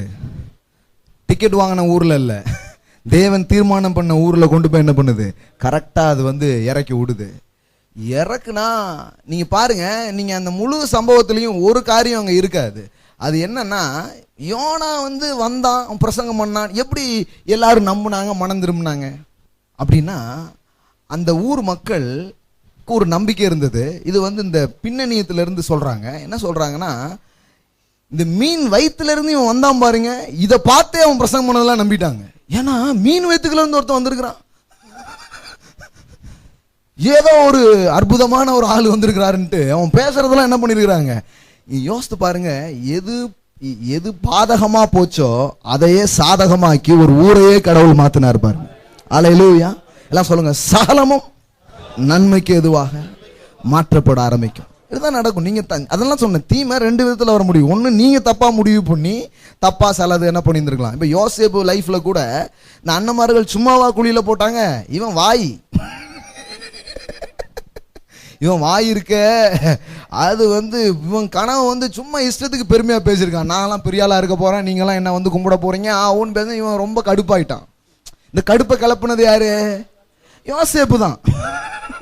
யோசேப்பு தான் கிளப்பி விட்டுருக்கிறான். அவன் சின்ன பையன் பாருங்க, எல்லாருக்கும் அவன் ஒழுங்கா கனவை பார்த்தோமா ஏதோ போய் சேர்ந்தமாங்கிற மாதிரி இல்லாம இவன் என்ன பண்ணிருக்கான்னா அப்படியே சொல்லிட்டே அலைஞ்சிருக்கான். அப்படி ஆகும் இப்படி ஆகும், இதெல்லாம் செய்ய போறோமாகணும்னே அவனுக்கு ரொம்ப கடுப்பாயிட்டான் அண்ணன் தம்பி. இவன் என்ன இப்படி பண்ணதான்ட்டு உன் கனவு பாருங்க. நீங்க பாருங்க, யோசேப்பு வந்து சாப்பாடு கொடுக்க போறான். அப்ப என்ன சொன்னாங்க, இவனை குழியில போடுவோம், இவன் கனவு எப்படி நிறைவேறுன்னு பார்ப்போம். அப்ப இவன் மேல இருக்கிற கோபத்தை விட இதுலதான் கோபமா இருக்கான்ல. இவன் சொன்ன ட்ரீமை கேட்டு கேட்டு கேட்டு பயங்கர கோபமாயிட்டான். எப்படி நிறைவேறுன்னு பார்க்கும். இவன் இன்னைக்கு குழியோட சேர்த்து போட்டானா இவனும் போச்சு, இவன் கனவும் போச்சு அப்படிங்கிற மாதிரி தான் அவனுக்கு. அப்ப இது வந்து அவன் பண்ணதுதான். புரியுதுங்களா உங்களுக்கு? இது வந்து சரியா தப்பாங்கிறதுலாம் இல்லை, இது இவன் பண்ணப்போ இப்படி கிளப்பி விட்டுட்டு 4 பேருக்கு அவனுக்கு எதிராக பண்ண ஆரம்பிக்கிறான். ஆனா என்ன ஹோல் ஸ்டோரியில் என்னன்னா, இவன் இந்த குழியில போடலன்னா இவன் எகிப்துக்கு போயிருக்கவே முடியாது. இவன் தப்பா எடுத்த தீர்மானத்தை கூட அவர் நோக்கத்தை நிறைவேற்ற கரெக்டா மாத்துறாரு. அதுதான் சப்ஜெக்ட். அல்லேலூயா. நீங்க அப்படி பண்ணி இப்படி பண்ணி எப்படியோ போயிடணும்னு நினைச்சீங்க, அதை கூட உங்களுக்கு சாதகமா மாத்துறாரு. அதுதான் தேவனுடைய அன்பும் தேவனுடைய அழைப்புமாக இருக்கிறது. அந்த சம்பவத்துல கூட நீங்க பாருங்க, அந்த குழியில கடந்துட்டு போட்டுட்டு போயிடலாம்னு இவங்க போறாங்க. ஆனா அந்த வழியில யாரு வாரா? இஸ்மவேலர்கள் வராங்க. யார் வராங்க? இஸ்மவேலர்கள். அவங்க எல்லாம் வியாபாரிகள், அவங்க வந்து பல கொள்முதல் செய்யக்கூடிய ஆட்கள். இஸ்மவேலர்கள் அந்த வழியா போறாங்க. இந்த இஸ்மவேலரை கூப்பிட்டு இவனுக்கு விலை பேசுறாங்க. யாருக்கு? யோசேப்புக்கு. எவ்வளவுக்கு தருவேன் அப்படின்னு. கடைசியில் எவ்வளவு வெள்ளிக்காசு? 30 வெள்ளிக்காசுக்கு என்ன பண்றாங்க? யாரை விற்கிறாங்க? யோசேப்பை விற்கிறாங்க. லைக் ஜீசஸ் இல்லையா? யோசேப்பை வித்தது மாதிரி. ஏன்னா யோசேப்பு கதைக்கும் ஜீசஸுடைய கதைக்கும் ரொம்ப ஒற்றுமைகள் இருக்கிறத நீங்க படிக்க முடியும். அது ஒரு முன்னடையாளம். இந்த பைபிள் ஸ்டடியிலலாம் அதை பற்றி நான் உங்களுக்கு சொல்றேன். எப்படி இந்த ஜீசஸை வந்து எல்லா ரீதியிலையும் அந்த கனெக்டட். யோனா கூட ஜீசஸ்க்கு கனெக்டடா இருக்கிறார். எப்படி 3 நாள் அவர் மீன் வயிற்றுல இருந்தாரோ அது மாதிரி இவர் பூமியில இருந்தாரு அப்படின்ட்டு இயேசுவே சொன்னார் பாருங்க. அல்லேலூயா. எல்லாமே ஜீசஸை கனெக்ட் பண்ணக்கூடிய விஷயங்கள் தான் பழைய ஏற்பாட்டில் இருக்கு. யோசேப்பு வந்து ரொம்பவே கனெக்டடா இருக்கக்கூடிய ஒரு கேரக்டர் பைபிள்ல இருக்குன்னா அது இந்த யோசேப்பு தான். இப்போ இந்த இஸ்மவேலர்கள் கையில இவங்க என்ன பண்ணிடுறாங்க, யோசேப்பை வித்துடுறாங்க. நீங்க யோசிச்சு பாருங்க, அந்த இடத்துல இஸ்மவேலர்கள் வரலன்னு வைங்களேன், யோசேப்பை என்ன பண்ணிருப்பாங்க, குழியிலே போட்டு கிளம்பியிருப்பாங்க. இவன் வந்து பார்த்தான், எப்படியும் இவனை அடிமையாக்குனது காசுக்கு காசு ஆயிடுச்சுன்னு சொல்லி வித்துடுறாங்க யோசேப்பை. ஆனா இந்த இஸ்மவேலர்கள் எப்படி வந்தாங்க? யார் இந்த இஸ்மவேலர்கள்? ஆபிரகாம் என்கிற ஒருவன் பண்ணின தவறு தான் இந்த இஸ்மவேலர். அந்த தவறை இப்ப சரியா மாத்திடுறாரு பாருங்க ஆண்டவர். அல்லேலூயா. எத்தனை பேர் புரியுதா? இந்த கதையெல்லாம் தெரிஞ்சாதான் நான் சொல்றது உங்களுக்கு புரியும். இஸ்மவேலும் தெரியாது, ஆபிரகாமும் தெரியாதுன்னா என்னமோ ஏதோங்கிற மாதிரி இருக்கும். புரியுதா உங்களுக்கு? கொஞ்சம் பைபிள் அப்படி படிங்க, ஆதியாகமத்துல இருந்து அப்படி படிச்சீங்கன்னா அந்த கதைகள்லாம் நல்லா இருக்கும். வாசிங்க. புரியாதெல்லாம் அப்படியே விட்டுருங்க. ஏன்னா எனக்குமே இல்லை, நிறைய பேருக்கு இருக்குது, புரியாத விஷயம் நிறைய இருக்குது. ஆனால் படிக்க நிறைய காரியங்கள் என்ன பண்ண ஆரம்பிக்கும், புரிய ஆரம்பிக்கும். அப்போ ஒரு நாள் இந்த ஆபிரகாம் வந்து தான் சாரால சேர்த்துக்கிறதுக்கு பதிலாக யாரை சேர்த்துக்கிறான், வேலைக்காரியை சேர்த்து குழந்தைய பெற்றுக்கிறான். அவனுக்கு பிறக்கிற குழந்தை தான் யாரு, அந்த வம்சம், அதான் அலையுது. நீங்க யோசித்து பாருங்க, அன்னைக்கு அவனுடைய மிஸ்டேக்கை தான் இங்க மாஸ்டர் டேக்கா மாத்துறாரு. அல்லேலூயா. தேவன் உங்க மிஸ்டேக் எல்லாம் மாஸ்டர் டேக் ஆக்குவார். அல்லேலூயா. கத்தர் அந்த மாதிரி அற்புதமான ஒரு கத்தர் பாருங்க, அந்த மாதிரி ஆச்சரியமான காரியங்களை செய்கிறார். ஆபிரகாம் ஒரு நேரத்துல ஒரு பிழை இழைத்தான்.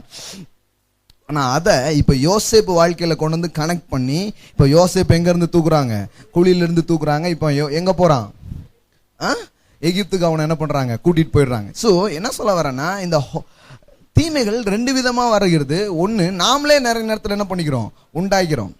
சொந்த செலவுல சூனியம் அப்படிமாங்க, பாத்துறீங்களா? அதான் இப்படி சொன்ன இவ்வளவு நேரம் புரியாது, இப்ப புரியுது பாருங்க. அதனாலதான் நான் நிறைய நேரம் உங்க லாங்குவேஜ்லயே பேச விரும்புறேன். நம்மளே நம்ம நிறைய இதை உருவாக்கி, கர்த்தர் ஒரு நாள் உங்களுக்கு தீமையை கொண்டு வரவே இல்லை. சொல்லுங்க, கர்த்தர் நல்லவர், அவர் ஒருபோதும் தீமையை உங்கள் வாழ்க்கையில் கொண்டு வருகிறதில்லை. ஆண்டவன் இப்படி பண்ணான், ஆண்டவருக்கு ஒண்ணுதான் பண்ண தெரியும், நீங்க பண்ண தீமையை கூட நல்லதாக்க தெரியும்.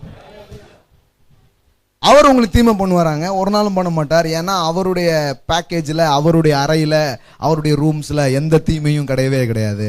100க்கு 100% அவர் நல்லவராக இருக்கிறார். நன்மை மட்டும் அவரிடத்துல இருக்கிறது. அல்லேலூயா. கடவுள் கேட்டவர் கிடையாது, கடவுள் உங்களுக்கு அகைன்ஸ்டா கிடையாது, உங்களுக்கு சார்பா எல்லா நேரத்திலும் இருக்கக்கூடிய ஒரே ஒருவர் தேவன் மட்டும்தான். என்னையா இப்படி பண்ணிட்டேன்னு ஒருத்தனும் சொல்லி கலண்டு போயிடுவான். ஆனா பரவாயில்லப்பா, இப்போ உன் வாழ்க்கையை நான் தூக்குறேன் பாரு அப்படின்னு சொல்றவர் தேவன். இந்த இடத்துல இருந்து உன்னை மறுபடியும் உன் ஜேர்னியை ஸ்டார்ட் பண்றேன், மறுபடியும் உன் வாழ்க்கையை தூக்குறேன். மனிதர்கள் பாருங்க, நீ அப்படி பண்ண அதனாலதான் இப்படி ஆச்சு, இந்த விளக்கத்துக்காக தான் நாங்க காத்திருந்தோம். நீ மட்டும் இப்படி பண்ணியிருந்தா, யோபு கிட்ட உட்காந்து பேசுவாங்க பாருங்க ஒரு கும்பல், அது மாதிரி இப்பவும் இருக்கு அந்த மாதிரி கும்பல்லாம். அப்படி பண்ணியிருந்தா இப்படி பண்ணியிருந்தா அப்படின்ட்டு பாருங்க, இதெல்லாம் விட்டுடுங்க. ஆனா இப்போ நீங்க பார்க்க வேண்டியது என்ன ஒண்ணுன்னா, என் வாழ்க்கையில நான் பண்ண தவறான டிசிஷன்ஸை கூட எனக்கு என் டெஸ்டினியை ரீச் பண்றதுக்கான வாய்ப்புகளாக மாற்றக்கூடிய ஒரு தேவன் இருக்கிறார். அவர் நல்லவராகவும் வல்லவராகவும் இருக்கிறார். அல்லேலூயா.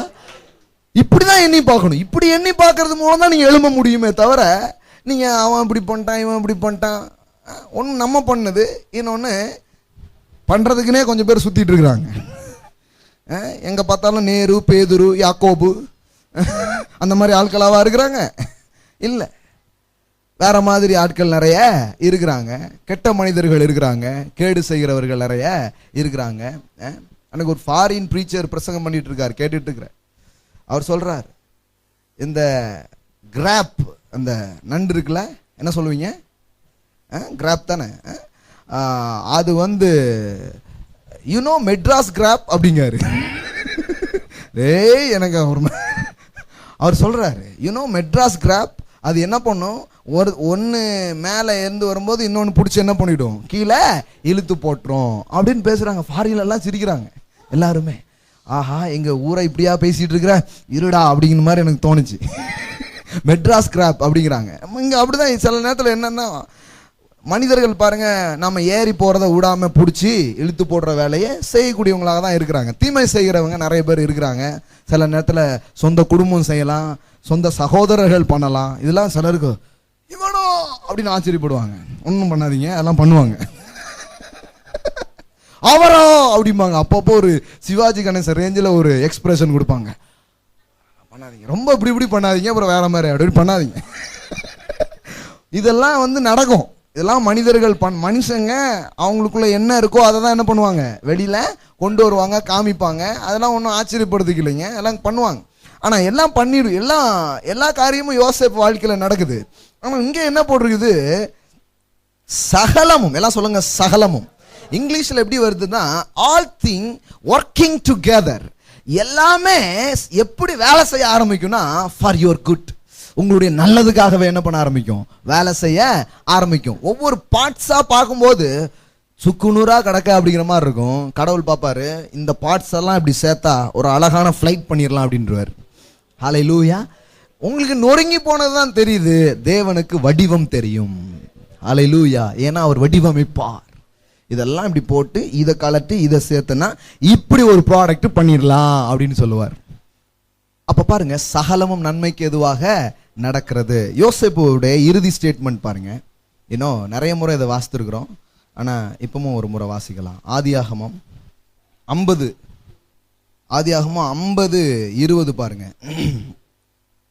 நீங்கள் எனக்கு தீமை செய்ய, சொந்த சகோதரனை பார்த்து சொல்றான், தேவனோ இப்பொழுது நடந்து வருகிறபடி வெகு ஜனங்களை உயிரோடு காக்கும்படி அதை நன்மையாக முடிய பண்ணினார். நீங்க எனக்கு தீமை செய்ய நினைச்சீங்க, தீமையும் செஞ்சீங்க. ஆனா தேவன் அதை என்ன பண்ணாரு, நன்மையாக முடிய பண்ணினார். ஹல்லேலூயா. இப்ப இதுதான் இங்க விஷயம் பாருங்க. மனிதன் தீமை செய்ய நினைக்கிறான், ஆனா கர்த்தர் அந்த தீமையை கூட நன்மையா என்ன பண்றாரு, மாத்துகிறார். எப்படி யோசேப்பு சொல்றாரு பாருங்க. யோசேப்பு ஸ்டேட்மெண்ட் தான். 45ஆம் அதிகாரத்துக்கு வாங்க. ஆதியாகமம் 45:4. அப்பொழுது யோசேப்பு தன் சகோதரன் நோக்கி, என் கிட்ட வாருங்கள் என்றான். அவர்கள் கிட்டே போனார்கள். அப்பொழுது அவன், நீங்கள் எகிப்துக்கு போகிறவர்களிடத்தில் விற்று போட்ட உங்கள் சகோதரனாகிய யோசேப்பு நான் தான். என்ன நீங்க வித்து போட்டீங்க. இப்போ அவன் எகிப்துக்கே யாரா இருக்கிறான், பெரிய அதிபதியா இருக்கிறான். என்ன வித்து போட்டீங்களே, அது நான் தான் அப்படின்னு சொல்லிட்டு சொல்றான். இப்ப 5, என்னை இவ்விடத்திற்கு வரும்படி விற்று போட்டதினால் நீங்கள் சஞ்சலப்பட வேண்டாம், அது உங்களுக்கு விசனமா இருக்கவும் வேண்டாம். ஜீவ ரட்சணிய செய்யும்படிக்கு தேவன் என்னை உங்களுக்கு முன்னே அனுப்பினார். ஹல்லேலூயா. நீ வேண்டாத வெறுப்பாய் நிறைய காரியங்கள் பண்ண, ஆனா எப்படி ஆயிடுச்சுன்னா, அவன் எடுக்கிற முடிவு நமக்கு சாதகமா ஆயிடுச்சு. ஹல்லேலூயா. புரியுதா புரியலையா? இவன் அண்ணன்மார்கள் எடுத்த முடிவுல இவன் என்ன சொல்றான், நீங்க என்ன அப்படி வித்து போட்டீங்க, ஆனா அது ரொம்ப நல்லது, ஒன்றும் கவலைப்படாதீங்க, ஜீவ ரட்சணியம் செய்யும்படி தேவன் என்ன பண்ண, அன்னைக்கு மட்டும் என்ன கர்த்தரை முன்னாடி அனுப்பலாம், இன்னைக்கு உங்க குடும்பத்துக்கு சாப்பாடே கிடையாது அப்படிங்கிறான். யோசித்து பாருங்க. இவன் போய் இவ்வளவு பெரிய ஆளாகி இருந்த போய் தான் யாக்கோபையும் அவன் குடும்பத்தையும் இப்ப என்ன பண்றான், இவன் ஆதரிக்கிறான். கனவெல்லாம் அப்படியே நடக்குது பாருங்க. கனவெல்லாம் அங்க அப்படியே பழிக்க ஆரம்பிக்கிறது. எதெல்லாம் இவன் கண்டானோ அதெல்லாம் இப்போ நிஜமானதாக மாற ஆரம்பிக்கிறது. உங்க வாழ்க்கையில தேவன், நீங்க பண்ண தீமையா இருக்கலாம், மனுஷங்க உங்களுக்கு பண்ற தீமையா இருக்கலாம், எல்லாத்தையும் அவரிடத்தில் அன்பு கூறுகிற உங்களுக்கு சகலத்தையும் நன்மைக்கு எதுவாக மாற்றுகிற தேவனாக இருக்கிறார். ஹல்லேலூயா. எல்லாம் சொல்லுங்க, எல்லாம் நன்மைக்கு ஏதுவாக திருப்பப்படும், மாற்றப்படும், உண்டாக்கப்படும். அதுதான் அவருடைய கிருபை பாருங்க, அதுதான் அவருடைய அன்பு. பைபிள் ஃபுல்லா பாருங்க, யாரும் ஒழுங்கா காரியம் பண்ணா எல்லாம் மிஸ்டேக்ஸ் தான். ஜீசஸ் கிரைஸ்ட் தவிர எல்லாமே எரர் கோஸ்டி தான். எல்லாருக்கிட்டையும் ஏதோ ஒரு எரர் இருக்குது, ஏதோ ஒரு மிஸ்டேக்ஸ் இருக்குது, ரொம்ப கரெக்டா பண்ணிக்கவே இல்லை. ஆனா தேவனுடைய அன்பும் கிருபையும் அவருக்கு கூட இருந்து அதையே நன்மையா மாத்தி விட்டுடுச்சு பாருங்க. அல்லேலூயா. ஆபிரகாம ஆண்டவர் கூப்பிடுறாரு. அழைச்சாரா அழைக்கலையா? அழைச்சார். ஆபிரகாமை தீர்மானம் பண்ணி தான் அழைச்சார். அழைச்சி நிறைய வாக்குலாம் கொடுத்தார். உன்னை பெரிய ஆள் ஆக்குவேன், உன்னை உயர்த்துவேன், உன் பேரை பெருமைப்படுத்துவேன், உனக்கு ஒரு நல்ல சந்ததியை கொடுப்பேன், இவ்வளோ வாக்கு பண்ணி கூப்பிடுறாரு. இப்படி வாக்கு பண்ணி கூப்பிடும் பொழுது அவன் போறான். அந்த ஜேர்னில அவன் போயிட்டு இருக்கான். இப்ப நான் என்ன சொல்றேன்னா, நீங்க இப்படி கர்த்தரோட வாக் பண்ற இந்த ஜேர்னில எப்படி இருக்கு காரியம், அதுதான் நான் உங்களுக்கு உள்ளார காமிச்சிட்டு இருக்கிறேன். அந்த ஜேர்னில நீங்க எப்படி போயிட்டு இருக்கீங்க, அந்த ஜேர்னி எப்படி இருக்கு அப்படிங்கிறத உங்களுக்கு சொல்றேன். இப்ப பாருங்க, ஆண்டவர் அவனை கூப்பிடுறாரு, அவன் போறான். இப்ப என்ன எப்படி எப்படி காரியம் ஆகுது பாருங்க. ஆதியாகமம் 12 1 பாருங்க. கர்த்தர் ஆபிரகாமை நோக்கி, உன் தேசத்தையும் உன் இனத்தையும் உன் தகப்பனுடைய வீட்டையும் விட்டு புறப்பட்டு நான் உனக்கு காண்பிக்கும் தேசத்துக்கு போ. ஒரு அழைப்பு. கர்த்தர் எப்படி இன்னைக்கு உங்களை அழைக்கிறாரு, அது மாதிரிதான் யாரையும் அழைக்கிறாரு, ஆபிரகாமை அழைக்கிறாரு. நான் உன்னை பெரிய ஜாதியாக்கி உன்னை ஆசீர்வதித்து உன் பெயரை பெருமைப்படுத்துவேன், நீ ஆசீர்வாதமாய் இருப்பாய். உன்னை ஆசீர்வதிக்கிறவர்களை ஆசீர்வதிப்பேன், உன்னை சபிக்கிறவனை சபிப்பேன், பூமியில் உள்ள வம்சங்கள் எல்லாம் உனக்குள் ஆசீர்வதிக்கப்படும் என்றார். ஒரு பெரிய ப்ராமிஸ், பெரிய வாக்குத்தத்தங்களை அவர் கொடுத்து ஆபிரகாம் என்ன பண்றாரு, கூப்பிடுறாரு. இப்ப இவனும் அழைக்கப்பட்ட மனுஷன் தான். இவனுடைய ஜேர்னில எப்படி காரியம் நடக்குது பாருங்க. யோனா அழைக்கிறாரு, யோசேப்பு அழைக்கிறாரு. எல்லாருடைய வாழ்க்கையில இந்த ஜேர்னில என்ன நடந்தது அப்படிங்கிறது தான் நான் உங்களுக்கு காமிச்சிட்டு இருக்கேன். இப்போ ஆபிரகாமுடைய வாழ்க்கையில இப்ப கர்த்தர் கூப்பிடுறாரு, பெரிய ஆளாக்குவேன். இதெல்லாம் பாருங்க, இதெல்லாம் ஆபிரகாம் ஜோம் பண்ணல, இதெல்லாம் ஆபிரகாம் கிட்ட கர்த்தர் பேசின வார்த்தைகளாக இருக்கிறது. அல்லேலூயா. ஆண்டவரே என்ன பெரிய ஆளாக்குங்க ஆண்டவரே, எப்படியாவது ஆக்குங்க ஆண்டவரே அப்படிலாம் இவன் கேட்கல. கர்த்தரா சொன்னார், உன்னை பெரிய ஆளாக்குவேன்பா, உன் பேரை பெருமைப்படுத்துவேன் அப்படின்னு சொல்லி தேவன் தன்னுடைய உள்ளங்களை இந்த மனுஷனுக்கு என்ன பண்றாரு, வெளிப்படுத்துகிறார். இந்த ஆபிரகாமுடைய அழைப்புக்கு பின்னாடி இருக்கிற கடவுளுடைய நோக்கம் என்ன? முழு பூமியில் இருக்கிற வம்சங்களுக்கு அவர் யார் என்பதை காண்பிப்பதற்காக தேவன் இந்த மனிதனை தெரிந்து கொள்கிறார். Hallelujah. Abraham is a display of God. Abraham is a God's display. நான் சொல்றேன், you are also God's display. Hallelujah. உங்க மூலமா சில படத்தை ஓட்டி காமிக்கணும்னு அவர் ஆசைப்படுறாரு. Hallelujah. உங்க மூலமா சில காட்சிகளை இந்த உலகுக்கு அவர் காட்ட விரும்புகிறார். உங்க மூலமா ஒரு சில டெமான்ஸ்ட்ரேஷனை, சில காரியங்களை விளங்க பண்ண அவர் உங்களை என்ன பண்ணிருக்கிறாரு, அழைத்திருக்கிறார். சாதாரணமா நினைக்காதீங்க, இதெல்லாம் நீங்க எண்ணி பார்க்கணும். இதை எண்ணி பார்க்கும்போது லைஃப்ல உங்களுக்கு முன்னாடி இருக்கிற ஒவ்வொரு சேலஞ்சஸும் ஒவ்வொரு சவால்களும், என்ன அழைச்ச வேலை முடிகிற வரைக்கும் நான் முடியவே மாட்டேன். அல்லேலூயா. நான் போயிட்டே இருப்பேன், வந்த வேலை நிறைய இருக்குது, எல்லாத்தையும் நான் செய்வேங்கிற நம்பிக்கை உங்களுக்கு வரும் பாருங்க. ஒவ்வொரு நாளும் ஒவ்வொரு காலையும் நம்பிக்கையின் காலையா உங்களுக்கு இருக்கும். இப்போ கடவுள் ஆபிரகாம் அழைக்கிறாரு. ரொம்ப வயதான காலத்துல தான் அந்த அழைப்பு வருது. அழைப்பு லேட்டா வந்துச்சேன்னு கவலைப்படாதீங்க, ஒன்றும் பிரச்சனை இல்லை. சிலர் பாருங்க, இந்த மாதிரி காரியங்கள்லாம் தெரிஞ்சுக்கிறதுக்கு இவ்வளவு நாள் ஆகிவிட்டதே பிரதர் அப்படிங்காங்க. ஒன்றும் வருத்தப்படாதீங்க, கர்த்தர் எல்லாத்தையும் ஈடுகட்டுகிறவராக அவர் இருக்கிறார். அல்லேலூயா. 75 வயசுல தான் கூப்பிடுறாரு, 75. இனிமே கூப்பிட்டான்னா கூப்பிடாட்டான்னு, காடு கூப்பிடும், வீடு போப்போங்கும், காடு வாங்கும், அந்த மாதிரி டைம்னு சொல்றாங்க. ஆனா அந்த டைம்ல தான் கர்த்தர் கூப்பிடுறாரு பாருங்க. கூப்பிட்டு, இங்க பாருப்பா, நீ முடிஞ்சிச்சுன்னு நினைக்கலாம், நான் இப்ப தான் ஆரம்பிக்கேன் அப்படிங்கிறாரு. அதுதான் காட்ஸ் லாங்குவேஜ், தேவனுடைய மொழி, தேவனுடைய பேச்சு. நிறைய நேரத்தில் எப்படி இருக்குதுன்னா, நாம முடிந்ததுன்னு நினைக்கும் போது அவர் ஆரம்பிக்கலாம்பா அப்படிம்பார். அல்லேலூயா. எந்த காரியங்களை குறித்து அப்படி இருக்கலாம், அவ்வளவுதாங்க அப்படின்னு நினைப்பீங்க. அவர் சொல்லுவார், இல்ல இனிமேதான் இருக்கு, இவ்வளவு நாள் பார்த்தது வெறும் ட்ரெய்லர், இனிமேதான் மெயின் பிக்சர் இருக்கும்பார். அல்லேலூயா. கவலைப்படாதீங்க, இன்னும் மகத்தான காரியங்கள் உங்க வாழ்க்கையில காத்து கொண்டிருக்கிறது, மகிமையான காரியங்கள் உங்க வாழ்க்கையில காத்து கொண்டிருக்கிறது. கர்த்தர் அதுதான் உங்க வாழ்க்கையில செய்ய போகிறார். முடிஞ்சது நினைக்காதீங்க, முந்தின ரசத்தை பார்க்கிலும் பிந்தின ரசம் சுவையுள்ளதாக இருந்தது என்று வேதவசனம் சொல்லுகிறது. நீங்க ஆண்டவரை பார்த்து இப்படி சொல்லுவீங்க, நீரோ நல்ல ரசத்தை இதுவரைக்கும் வைத்திருந்தீரே, இவ்வளவு நன்மை இன்னும் வச்சிருந்தீரா அப்படின்னு வாழ்நாளெல்லாம் சொல்ற மாதிரி செஞ்சிருவார். அல்லேலூயா. கர்த்தர் நல்லவர், கர்த்தர் நல்லவர். அந்த மாதிரி தான் செய்வார் பாருங்க. இவ்வளோ குட்னஸா, ஆண்டவரே நேத்தைக்கு இப்படி பார்த்தது இப்படி இல்லை, இன்னைக்கு இவ்வளோ நல்லா இருக்கு, நாளைக்கு வேற மாதிரி சொல்லுவீங்க. ஆண்டவரே இன்னைக்கு இன்னும் ரொம்ப நல்லா இருக்கு. உங்க ஜேர்னியை இனிமையாக்குவதற்காக ஒரு தேவன் இருக்கிறார். உங்க ஜேர்னி இனிமையாக போறது யார் இருக்காங்க இல்ல, எது இருக்கு இல்ல, இதை டிபெண்ட் பண்ணி இல்ல. உங்களை அழைத்தவர் உண்மையுள்ளவர், அவர் உங்க கூடவே இருக்கிறாரு. அவரை டிபெண்ட் பண்ணி தான் உங்க ஜேர்னில எல்லா காரியமும் இருக்குது.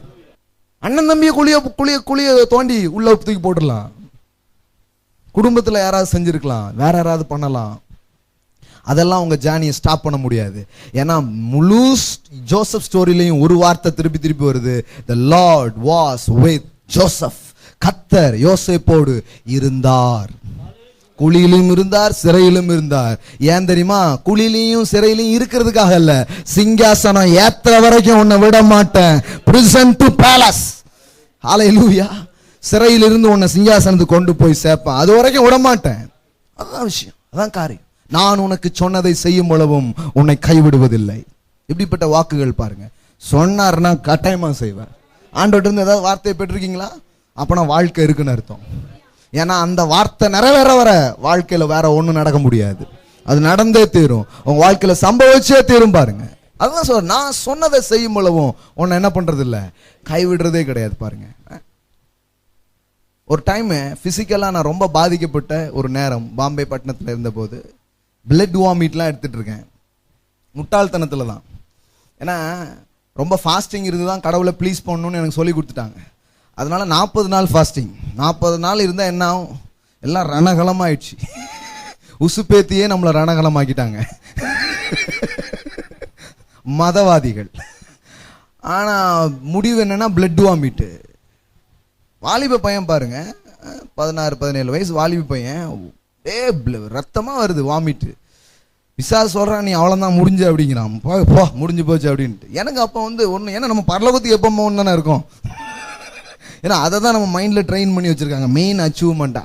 அதெல்லாம் பிரச்சனை இல்லடா அப்படின்ட்டு பார்த்துட்டே இருக்கும்போது ஆண்டவர் நிறைய விஷயங்கள்லாம் பேசியிருக்கிறார். அப்படி பண்ணணும், இப்படி செய்யணும்லாம் நிறைய ப்ராமிசஸ்லாம் இருக்குது லைஃப்ல. அப்போ நான் அந்த அந்த அந்த வாமிட் எடுத்துட்டு இருக்கிற அந்த வீட்டில் ஒரு வசனம் போட்டிருந்தாங்க. அப்போ இந்த வசனம் தான் போட்டிருந்தாங்க, நான் உனக்கு சொன்னதை செய்யும் அளவும் உன்னை கைவிடுவதும் இல்லை அப்படிங்கிறது. அதுதான் எனக்கு பெரிய இன்ஸ்பிரேஷன் ஆச்சு. பிளட் வாமிட் எடுத்துட்டு இருக்கும்போது கூட எனக்கு தைரியம் இல்ல, என் வாழ்க்கை முடியாது, கர்த்தர் எனக்கு நிறைய விஷயம் சொல்லியிருக்கிறாரு, அதெல்லாம் என் வாழ்க்கையில பார்த்தே தீருவேன்னு அன்னைக்கு எழும்பின ஞாபகம் எனக்கு இருக்குது. பாருங்க, இப்போ நண்பர்கள்லாம் வந்து கூட்டிட்டு போய் ஹாஸ்பிட்டல்ல போட்டாங்க. சுகமும் வந்தது, அறிவும் வந்தது. இதெல்லாம் கர்த்தரை பிரியப்படுத்துகிற வழிகள் கிடையாது. இந்த கிறிஸ்தவ வாழ்க்கையை நான் ரத்தம் சிந்தி பொழைக்க வேண்டாம், அவர் ரத்தம் நிறைய சிந்திருக்காரு, ஒரு சொட்டு கூட வைக்காம சிந்திருக்காரு. அதை விசுவாசி வாழ்றதுக்கு என்ன கூப்பிட்டுருக்காங்கிறது அப்புறம் தான் தெரிய ஆரம்பிச்சிச்சு. பாருங்க, ஜேர்னில நிறைய முட்டாள்தனம் நாம பண்றோம். ஆனா அந்த முட்டாள்தனத்தெல்லாம் அவர் விட மாட்டாம திருப்பியும் நம்ம வாழ்க்கையை கட்டக்கூடிய தேவனாக அவர் இருக்கிறார். அதை தான் நான் உங்களுக்கு சொல்லிட்டு இருக்கேன். இப்போ ஆபிரகாமுடைய வாழ்க்கையில இந்த ஜேர்னியை கர்த்தர் செய்கிறார். இந்த பயணத்துல ஆபிரகாம் தேவனோடு இணைந்து கொள்கிறான். கர்த்தர் அழைக்கிறாரு, இவன் தான் அந்த பயணத்துல அவரோடு போறான். இப்படி போயிட்டு இருக்கும்போது ஒரு மேட்ரு அவன் வாழ்க்கையில் நடக்குது. பாருங்க, அதை காமிச்சு நான் முடிக்கிறேன். 9வது வசனம், அதன் பின் ஆபிராம் புறப்பட்டு தெற்கே பிரயாணம் பண்ணி கொண்டு போனான். இதுக்கு பேர் என்னது? பிரயாணம், ஜர்னி வித் காட். பிரயாணம் பண்ணி கொண்டு போனான். இப்போ 10வது வசனம், அத்தேசத்திலே பஞ்சம். என்னங்க, ஜேர்னியினுடைய ஃபர்ஸ்ட் சந்திப்பே என்னது? பஞ்சமா? கர்த்தர் அழைச்சாரா அழைக்கலையா? நம்மளா கிளம்பி வந்துட்டோமோ? அந்த மாதிரி ஒரு எல்லாம் செழிப்பு ஆசீர்வாதம் ஆகும்னாங்க. முதல்ல வந்ததே என்னதான் இருக்கு, முதல் சீட்டே பஞ்சத்தை காமிக்க அப்படிங்கிற மாதிரி இருக்குது. பாருங்க, பஞ்சம் தான் வருது. இப்ப என்ன நடக்குது பாருங்க. உடனே பயந்து ஓடிட கூடாது. என்னடா இயேசுகிட்ட வந்தா எல்லாம் நல்லாயிரும் அப்படி இப்படிலாம் சொன்னாங்க, என்னமோ ஒரு மாதிரி இருக்க அப்படிங்கிற மாதிரி சில காரியம் தோணும். ஏன்னா உங்களை டைவர்ட் பண்றதுக்காக சில காரியம் உங்க வாழ்க்கையில வரும். ஆனா உங்களை அழைத்தவர் உண்மை உள்ளவராக இருக்கிறார். எப்பவுமே நீங்க அதை தான் நினைக்கணும். உங்களை கூப்பிட்டுருக்காரு, அவர் உண்மை உள்ளவராக இருக்கிறார். சூழ்நிலைகளை வச்சு எந்த காரியத்தையும் முடிவு பண்ணாதீங்க. இப்ப பாருங்க, பஞ்சம் உண்டாயிற்று. தேசத்திலே பஞ்சம் கொடியதா இருந்தபடினால் ஆபிரகாம் எகிப்து தேசத்திலே தங்கும்படி அவ்விடத்திற்கு போனான். தப்பான இடத்துக்கு போயிட்டான். இது யாருடைய முடிவு? கர்த்தர் ஜானில போக சொல்லிட்டே இருக்கிறாரு. ஆனா இவன் எங்க போறான்? எகிப்துக்கு போறான். ஏன்னா அங்கதான் சாப்பாடு கிடைக்குன்னு யாரோ சொல்லிட்டாங்க. அங்க போனாதான்டா பொழைச்சிக்குவீங்கன்னு சொல்லிட்டாங்க.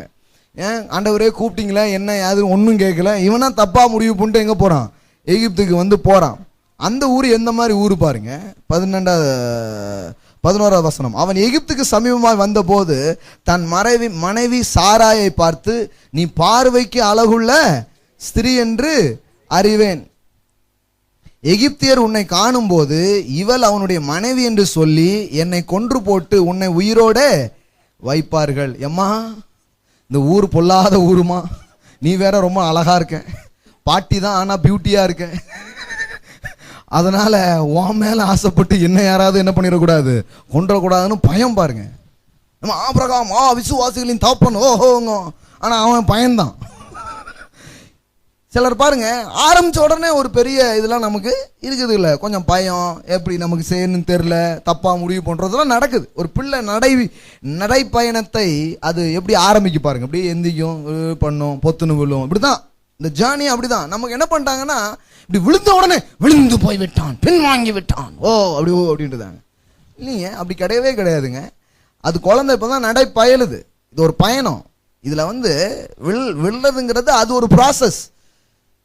ஆனா அப்படியே அது இருக்காது. அடுத்தால எழும்பும், அடுத்தால விழும், அடுத்தால எழும்பும். நீதிமான் 7 முறை விழுந்தாலும் திரும்பவும் எழும்புவான். அல்லேலூயா. புரியுதா புரியலையா? சிலர் பாருங்க, நம்ம தான் விழுந்துட்டோமே, எத்தனை வாட்டி எழும்ப அப்படியே கிடந்துக்கிறாங்க. கிடக்கூடாது, எழும்பணும், திரும்பவும் எழும்பணும். பாருங்க, திரும்பவும் எழும்புறத தான் கர்த்தர் என்ன பண்றாரு, விரும்புகிறார். கர்த்தாவே நான் இன்னும் இப்படி இருக்கணும், நல்ல தீர்மானம் பண்ணீங்கன்னா கர்த்தர் ரொம்ப சந்தோஷப்படுறார், உங்களுக்கு உதவி செய்கிறவராக அவர் இருக்கிறார். இப்ப பாருங்க, அவன் இப்படிப்பட்ட எண்ணத்தோடு தான் தான் ஒய்ஃப்ட பேசுறான். 13, ஆகையால் உன் நிமித்தம் எனக்கு நன்மை உண்டாகும்படி உன்னாலே என் உயிர் பிழைக்கும்படிக்கும் நீ உன்னை என் சகோதரி என்று சொல்ல. நான் பொய் சொல்றான். என்ன சொல்றான்? யாராவது கேட்டா என்ன சொல்லிரு, அக்கானோ தங்கச்சினோ என்ன பண்ணிரு சொல்லிரு, சிஸ்டர்னு சொல்லிரு அப்படின்னு என்ன பண்றான், சொல்றான். இப்ப பாருங்க, பொய் சொல்லிட்டான். முதல்ல தப்பா டிசிஷன் பண்றான், அப்புறம் என்ன சொல்றான், பொய் சொல்றான். ஆபிரகாம் விசுவாசிகளின் தகப்பன் இப்படி பண்ணிடுறான். இப்ப என்னன்னு பாருங்க, கதையை பாருங்க. சகோதரி என்று சொல் என்றான். ஆபிரகாம் எகிப்திலே வந்த போது எகிப்தியர் அந்த ஸ்திரியை மிகுந்த அழகுள் உள்ளவென்று கண்டார்கள். இவன் விசுவாசத்த மாதிரி ஆயிடுச்சு பாருங்க. அவங்க பார்த்து ராஜா கிட்ட போய் ஆஹா ஓஹோன்னு இருக்கிறான். உடனே பார்வோனுடைய பிரபுக்களும் அவளை கண்டு பார்வோனுக்கு முன்பாக அவளை, இந்த மாதிரி இதே டியூட்டியா பல பேர் பழஞ்சிருக்காங்க பாருங்க. ராஜாவுக்கு போய் எந்த மாதிரி வேலைலாம் பேசியிருக்கிறாங்க பாருங்க. இந்த மாதிரி பார்த்தோம், சூப்பரா ஒரு பொண்ணு வந்திருக்கு ஊர்ல, ராஜாட்ட போய் என்ன பண்ணிருக்கிறான், பேசியிருக்கிறான். உடனே அப்பொழுது அந்த ஸ்திரீ பார்வோனுடைய அரண்மனைக்கு கொண்டு போகப்பட்டாள். ஆபிரகாம் மனைவி தூக்கிட்டு போயிட்டாங்க. 16, இந்த ராஜா பாருங்க, அவள் நிமித்தம் அவன் ஆபிரகாமுக்கு தயை பாராட்டினான். அவனுக்கு ஆடு மாடுகளும் கழுதைகளும் வேலைக்காரரும் வேலைக்காரிகளும் கோழிகை கழுதைகளும் ஒட்டகங்களும். இதெல்லாம் கழுதைன்னு ஏதோ சாதாரணமா நினைக்காதீங்க. அன்னைக்கு இதெல்லாம் ஆடிக்காரெல்லாம் கிடையாது. அதனால ஆடிக்கார் கொடுத்தான் அப்படிலாம் எழுத முடியாது. லம்புகுனியை பரிசாக கொடுத்தார் அப்படின்லாம் என்ன பண்ண முடியாது, எழுத முடியாது. இந்த மாதிரி பெஸ்ட், அன்னைக்கு இருந்த பெஸ்ட் எல்லாம் என்ன பண்ணிருக்கிறான், ஆபிரகாம் கொடுத்துருக்கிறான். நிறைய வேலைக்காரங்களை கொடுத்துருக்கான், ஏராளமான சொத்து பத்து கொடுத்துருக்கான். ஏன்னா மச்சான் நினைச்சு கொடுத்துட்டான். ஆபிரகாம் என்ன நினைச்சிட்டான், மச்சாங்காரன் போல, மச்சாங்காரனை கொஞ்சம் நல்லா பார்த்துக்கிட்டா நல்லதுன்னு சொல்லிட்டு மச்சாங்காரனுக்கு எல்லாத்தையும் என்ன பண்ணிட்டான், கொடுத்துட்டான். அப்புறம் பாருங்க, ஆபிரகாமுடைய மனைவியாகிய சாராள் நிமித்தம் கர்த்தர் பார்வோனையும் அவன் வீட்டாரையும் மகாவாதைகளால் வீடு ரணகலம் ஆகி போச்சு. ஒரு மாதிரி ஆயிடுது. என்ன ஒரு டிஸ்டர்ப்டா இருக்கு, பெரிய பிரச்சனை ஆகி போச்சுன்னா சம்திங் ஏதோ ஒரு எரர் இருக்குன்னு தேடுறான். 18, அப்பொழுது பார்வோன் ஆபிரகாமை அழைத்து, நீ எனக்கு ஏன் இப்படி செய்தா, இவள் உன் மனைவி என்று நீ எனக்கு அறிவியாமல் போனது என்ன, இவளை உன் சகோதரி என்று நீ சொல்ல வேண்டுவது என்ன, இவளை நான் எனக்கு மனைவியாக கொண்டிருப்பேனே, இதோ உன் மனைவி, இவளை அழைத்து கொண்டு போ என்று சொன்னான். இந்த கதையில என்னன்னா, ஆபிரகாம் தப்பான இடத்துக்கு போறான், பொய் சொல்றான், தப்பான முடிவுகள் பண்ணான், தவறான விளைவுகள் எல்லாம் அங்க வர ஆரம்பிக்குது. ஆனா இப்ப என்ன நடந்தது பாருங்க. 20, அப்போ பார்வோன் அவனை குறித்து தன் மனுஷனுக்கு கட்டளை கொடுத்தான், அவர்களையும் அவனையும் அவன் மனைவியையும் அவனுக்கு உண்டான எல்லாவற்றையும் கொடுத்ததுதான், திருப்பி வாங்கவே இல்லை. நல்ல சொத்து பத்தோட, நல்ல வேலைக்காரியோட தெம்பா எகிப்துல இருந்து வெளியே வந்துட்டான். புரியுதா புரியலையா? இவன் பண்ணது முற்றிலும் முட்டாள்தனம். ஆனா அந்த முட்டாள்தனத்தை கூட பார்வோன்ட்டு இருந்து இவன் வசூல் பண்ணி கொடுக்குற ஒரு மேட்டரா ஆண்டவர் மாத்தி விட்டாரு பாருங்க. அல்லேலூயா. இப்ப அதிகாரம் 13, 1, 2 படிச்சு பாருங்க. ஆபிரகாமும் அவன் மனைவியும் அவனுக்கு உண்டான யாவும் அவனுடைய லோத்தும் எகிப்தை விட்டு தென் திசையில் வந்தார்கள். ஆபிரகாம் மிருக ஜீவன்களும் வெள்ளியும் பொன்னுமான ஆஸ்திகளுடைய சீமானாயிருந்தான். அவன் தன் பிரயாணங்களிலே தெற்கே இருந்து பெத்தேல் மட்டும், பெத்தேலுக்கும் ஆயுக்கும் நடுவாக தான் முன்பு கூடாரம் போட்டு தான் முதல் ஒரு பலிபீடத்தை உண்டாக்கின ஸ்தலம் மட்டும் போனான். அங்கே ஆபிரகாம் கர்த்தருடைய நாமத்தை தொழுது கொண்டான். பாருங்க, பெரிய சீமானா மாறிட்டான். எல்லாம் சொல்லுங்க, சீமான். அல்லேலூயா. அது நீங்க ஏதோ தப்பா சில காரியங்கள் பண்றீங்க, ஆனா அதை கூட நல்ல வருவாய் வருகிற தருணமாக அவர் மாற்றி விடுகிறார். அல்லேலூயா. ஆமென். வெல்த் எப்படி டிரான்ஸ்ஃபர் பண்றாரு பாருங்க. இப்போ ஆபிரகாம் பொய் தான் சொல்லியிருக்கிறான், ஆபிரகாம் தப்பு தான் பண்ணிட்டான், மிஸ்டேக் தான் பண்ணான். இந்த கதையில இருந்து நாம என்ன படிக்கணும்? நாமெல்லாம் அப்படி பொய் சொல்லணும், இப்படிலாம் மிஸ்டேக் பண்ணணும் அப்படிங்கிறது படிக்கல.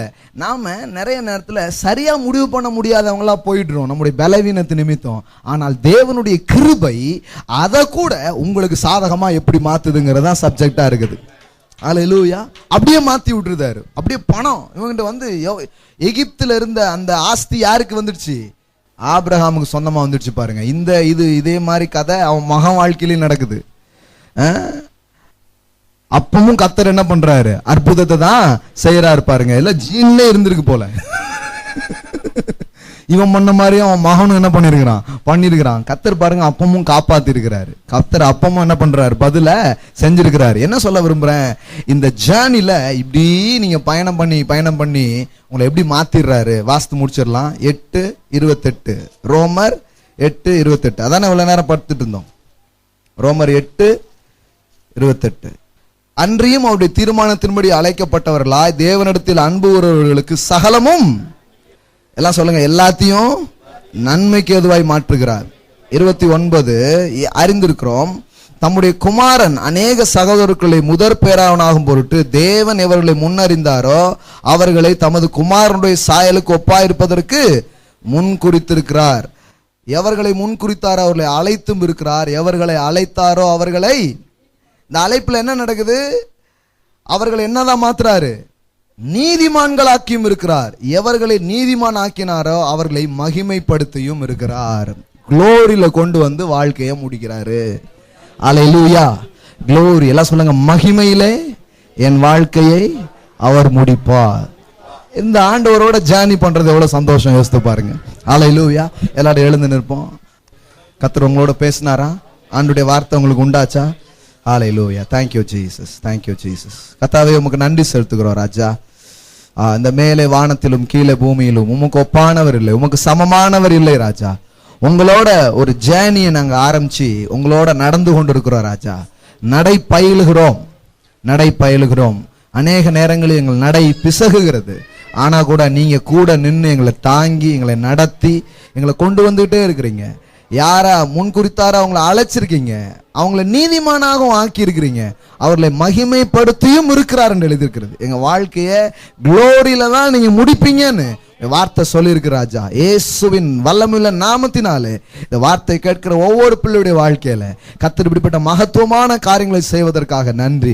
ஒரு நாள் வாழ்க்கையை சாதாரணமா மட்டமா அவங்க முடிக்காம மகிமையா முடிக்கும்படியா அவங்க வாழ்க்கையில இது கிரியை செய்ய போறதற்காக நன்றி. உதவி செய்ய போறதுக்காக நன்றி. வாழ்க்கையை தூக்குவதற்காக நன்றி. எல்லா துக்கங்களை சந்தோஷமா மாற்றுவதற்காக நன்றி. எல்லா தோல்வியை வெற்றியா மாற்றுவதற்காக நன்றி. எல்லா வேதனைகளை சாதனைகளாய் மாற்றுவதற்காக நன்றி. எல்லா இழப்புகளை மீட்பின் தருணங்களாக மாற்றுவதற்காக நன்றி ராஜா. நாங்க பண்ணதா இருக்கலாம், மத்தவன் எங்களுக்கு பண்ணதா இருக்கலாம், ஆனா எல்லாத்தையும் ஒட்டு மொத்தமா கூட்டி பார்த்தா நன்மை என்று கணக்கு நீங்க முடிக்கிறதுக்காக ஸ்தோத்திர ராஜா. குட்னு சொல்லி நன்மைன்னு சொல்லி எல்லாத்தையும் கொண்டு வந்து கரெக்டா நீங்க முடிப்பதற்காக ஸ்தோத்திர ராஜா. நீர் எங்க வாழ்க்கையில துவக்கம் மட்டுமல்ல, நீர் எங்க வாழ்க்கையில முடிவுமாக இருக்கிற. You are the alpha and omega daddy. எங்க வாழ்க்கையில ஆரம்பிச்சு வச்சிருப்பீங்கன்னா அது அழகா நீங்க முடிப்பீங்க ராஜா. முடிப்பீங்க நிச்சயமா முடிப்பீங்க ராஜா. முடிவு பரியந்தம் எங்களை கொண்டு போய் சேர்ப்பீங்க. மகிமையை பார்க்க செய்வீங்க ராஜா. உங்களோட நாங்க இன்னும் ஆசையாய் பழக, ஆசையாய் நடைபெயல, ஆசையாய் தொடர ஒவ்வொருத்தருக்கு உதவி செய்யுங்க. பவுல் அப்போஸ்தலனை போல நாங்களும் சொல்லுகிறோம், என்ன எதற்காக அவர் என்னை பிடித்து கொண்டாரோ அதை நிறைவேற்றும்படி ஆசையாய் தொடர்கிறேன். இந்த ஜேர்னில சிலர் வரலாம், சிலர் போலாம். ஆனா யார் வந்தாலும் வராட்டானாலும், யார் போனாலும் போகாட்டானாலும் என் கூடவே நீர் இருப்பதற்காக ஸ்தோத்திர ராஜா. என் கூடவே நீர் வருவதற்காக ஸ்தோத்திர ராஜா. நீங்க போதும் ராஜா. நீங்க போதுமானதற்கும் அதிகம் ராஜா. நீர் என் கூட இருக்கிறதுனால குழிகள் எல்லாம் கோபுரங்களாக மாறும், சிறைகள் எல்லாம் சிங்காசனங்களாய் மாறும். வாழ்க்கையில தவறான திசைகள் எல்லாம் நன்மையாக மாறும் ராஜா. நீர் என் கூட இருக்கிறதற்காக ஸ்தோத்திரம், எங்க கூட வருகிறதற்காக ஸ்தோத்திரம். ஹல்லேலூயா. நன்றி செலுத்துகிறோம். ஒவ்வொரு உள்ளங்களில் இந்த வெளிச்சம் நம்பிக்கை பிரகாசிப்பிக்கட்டும் இயேசுவின் நாமத்தில் பிதாவே, ஆமென் ஆமென் ஆமென். ஹalleluya. ஆமென். கர்த்தர் நல்லவர். Amen. Praise God. Rock Jesus Royal Family search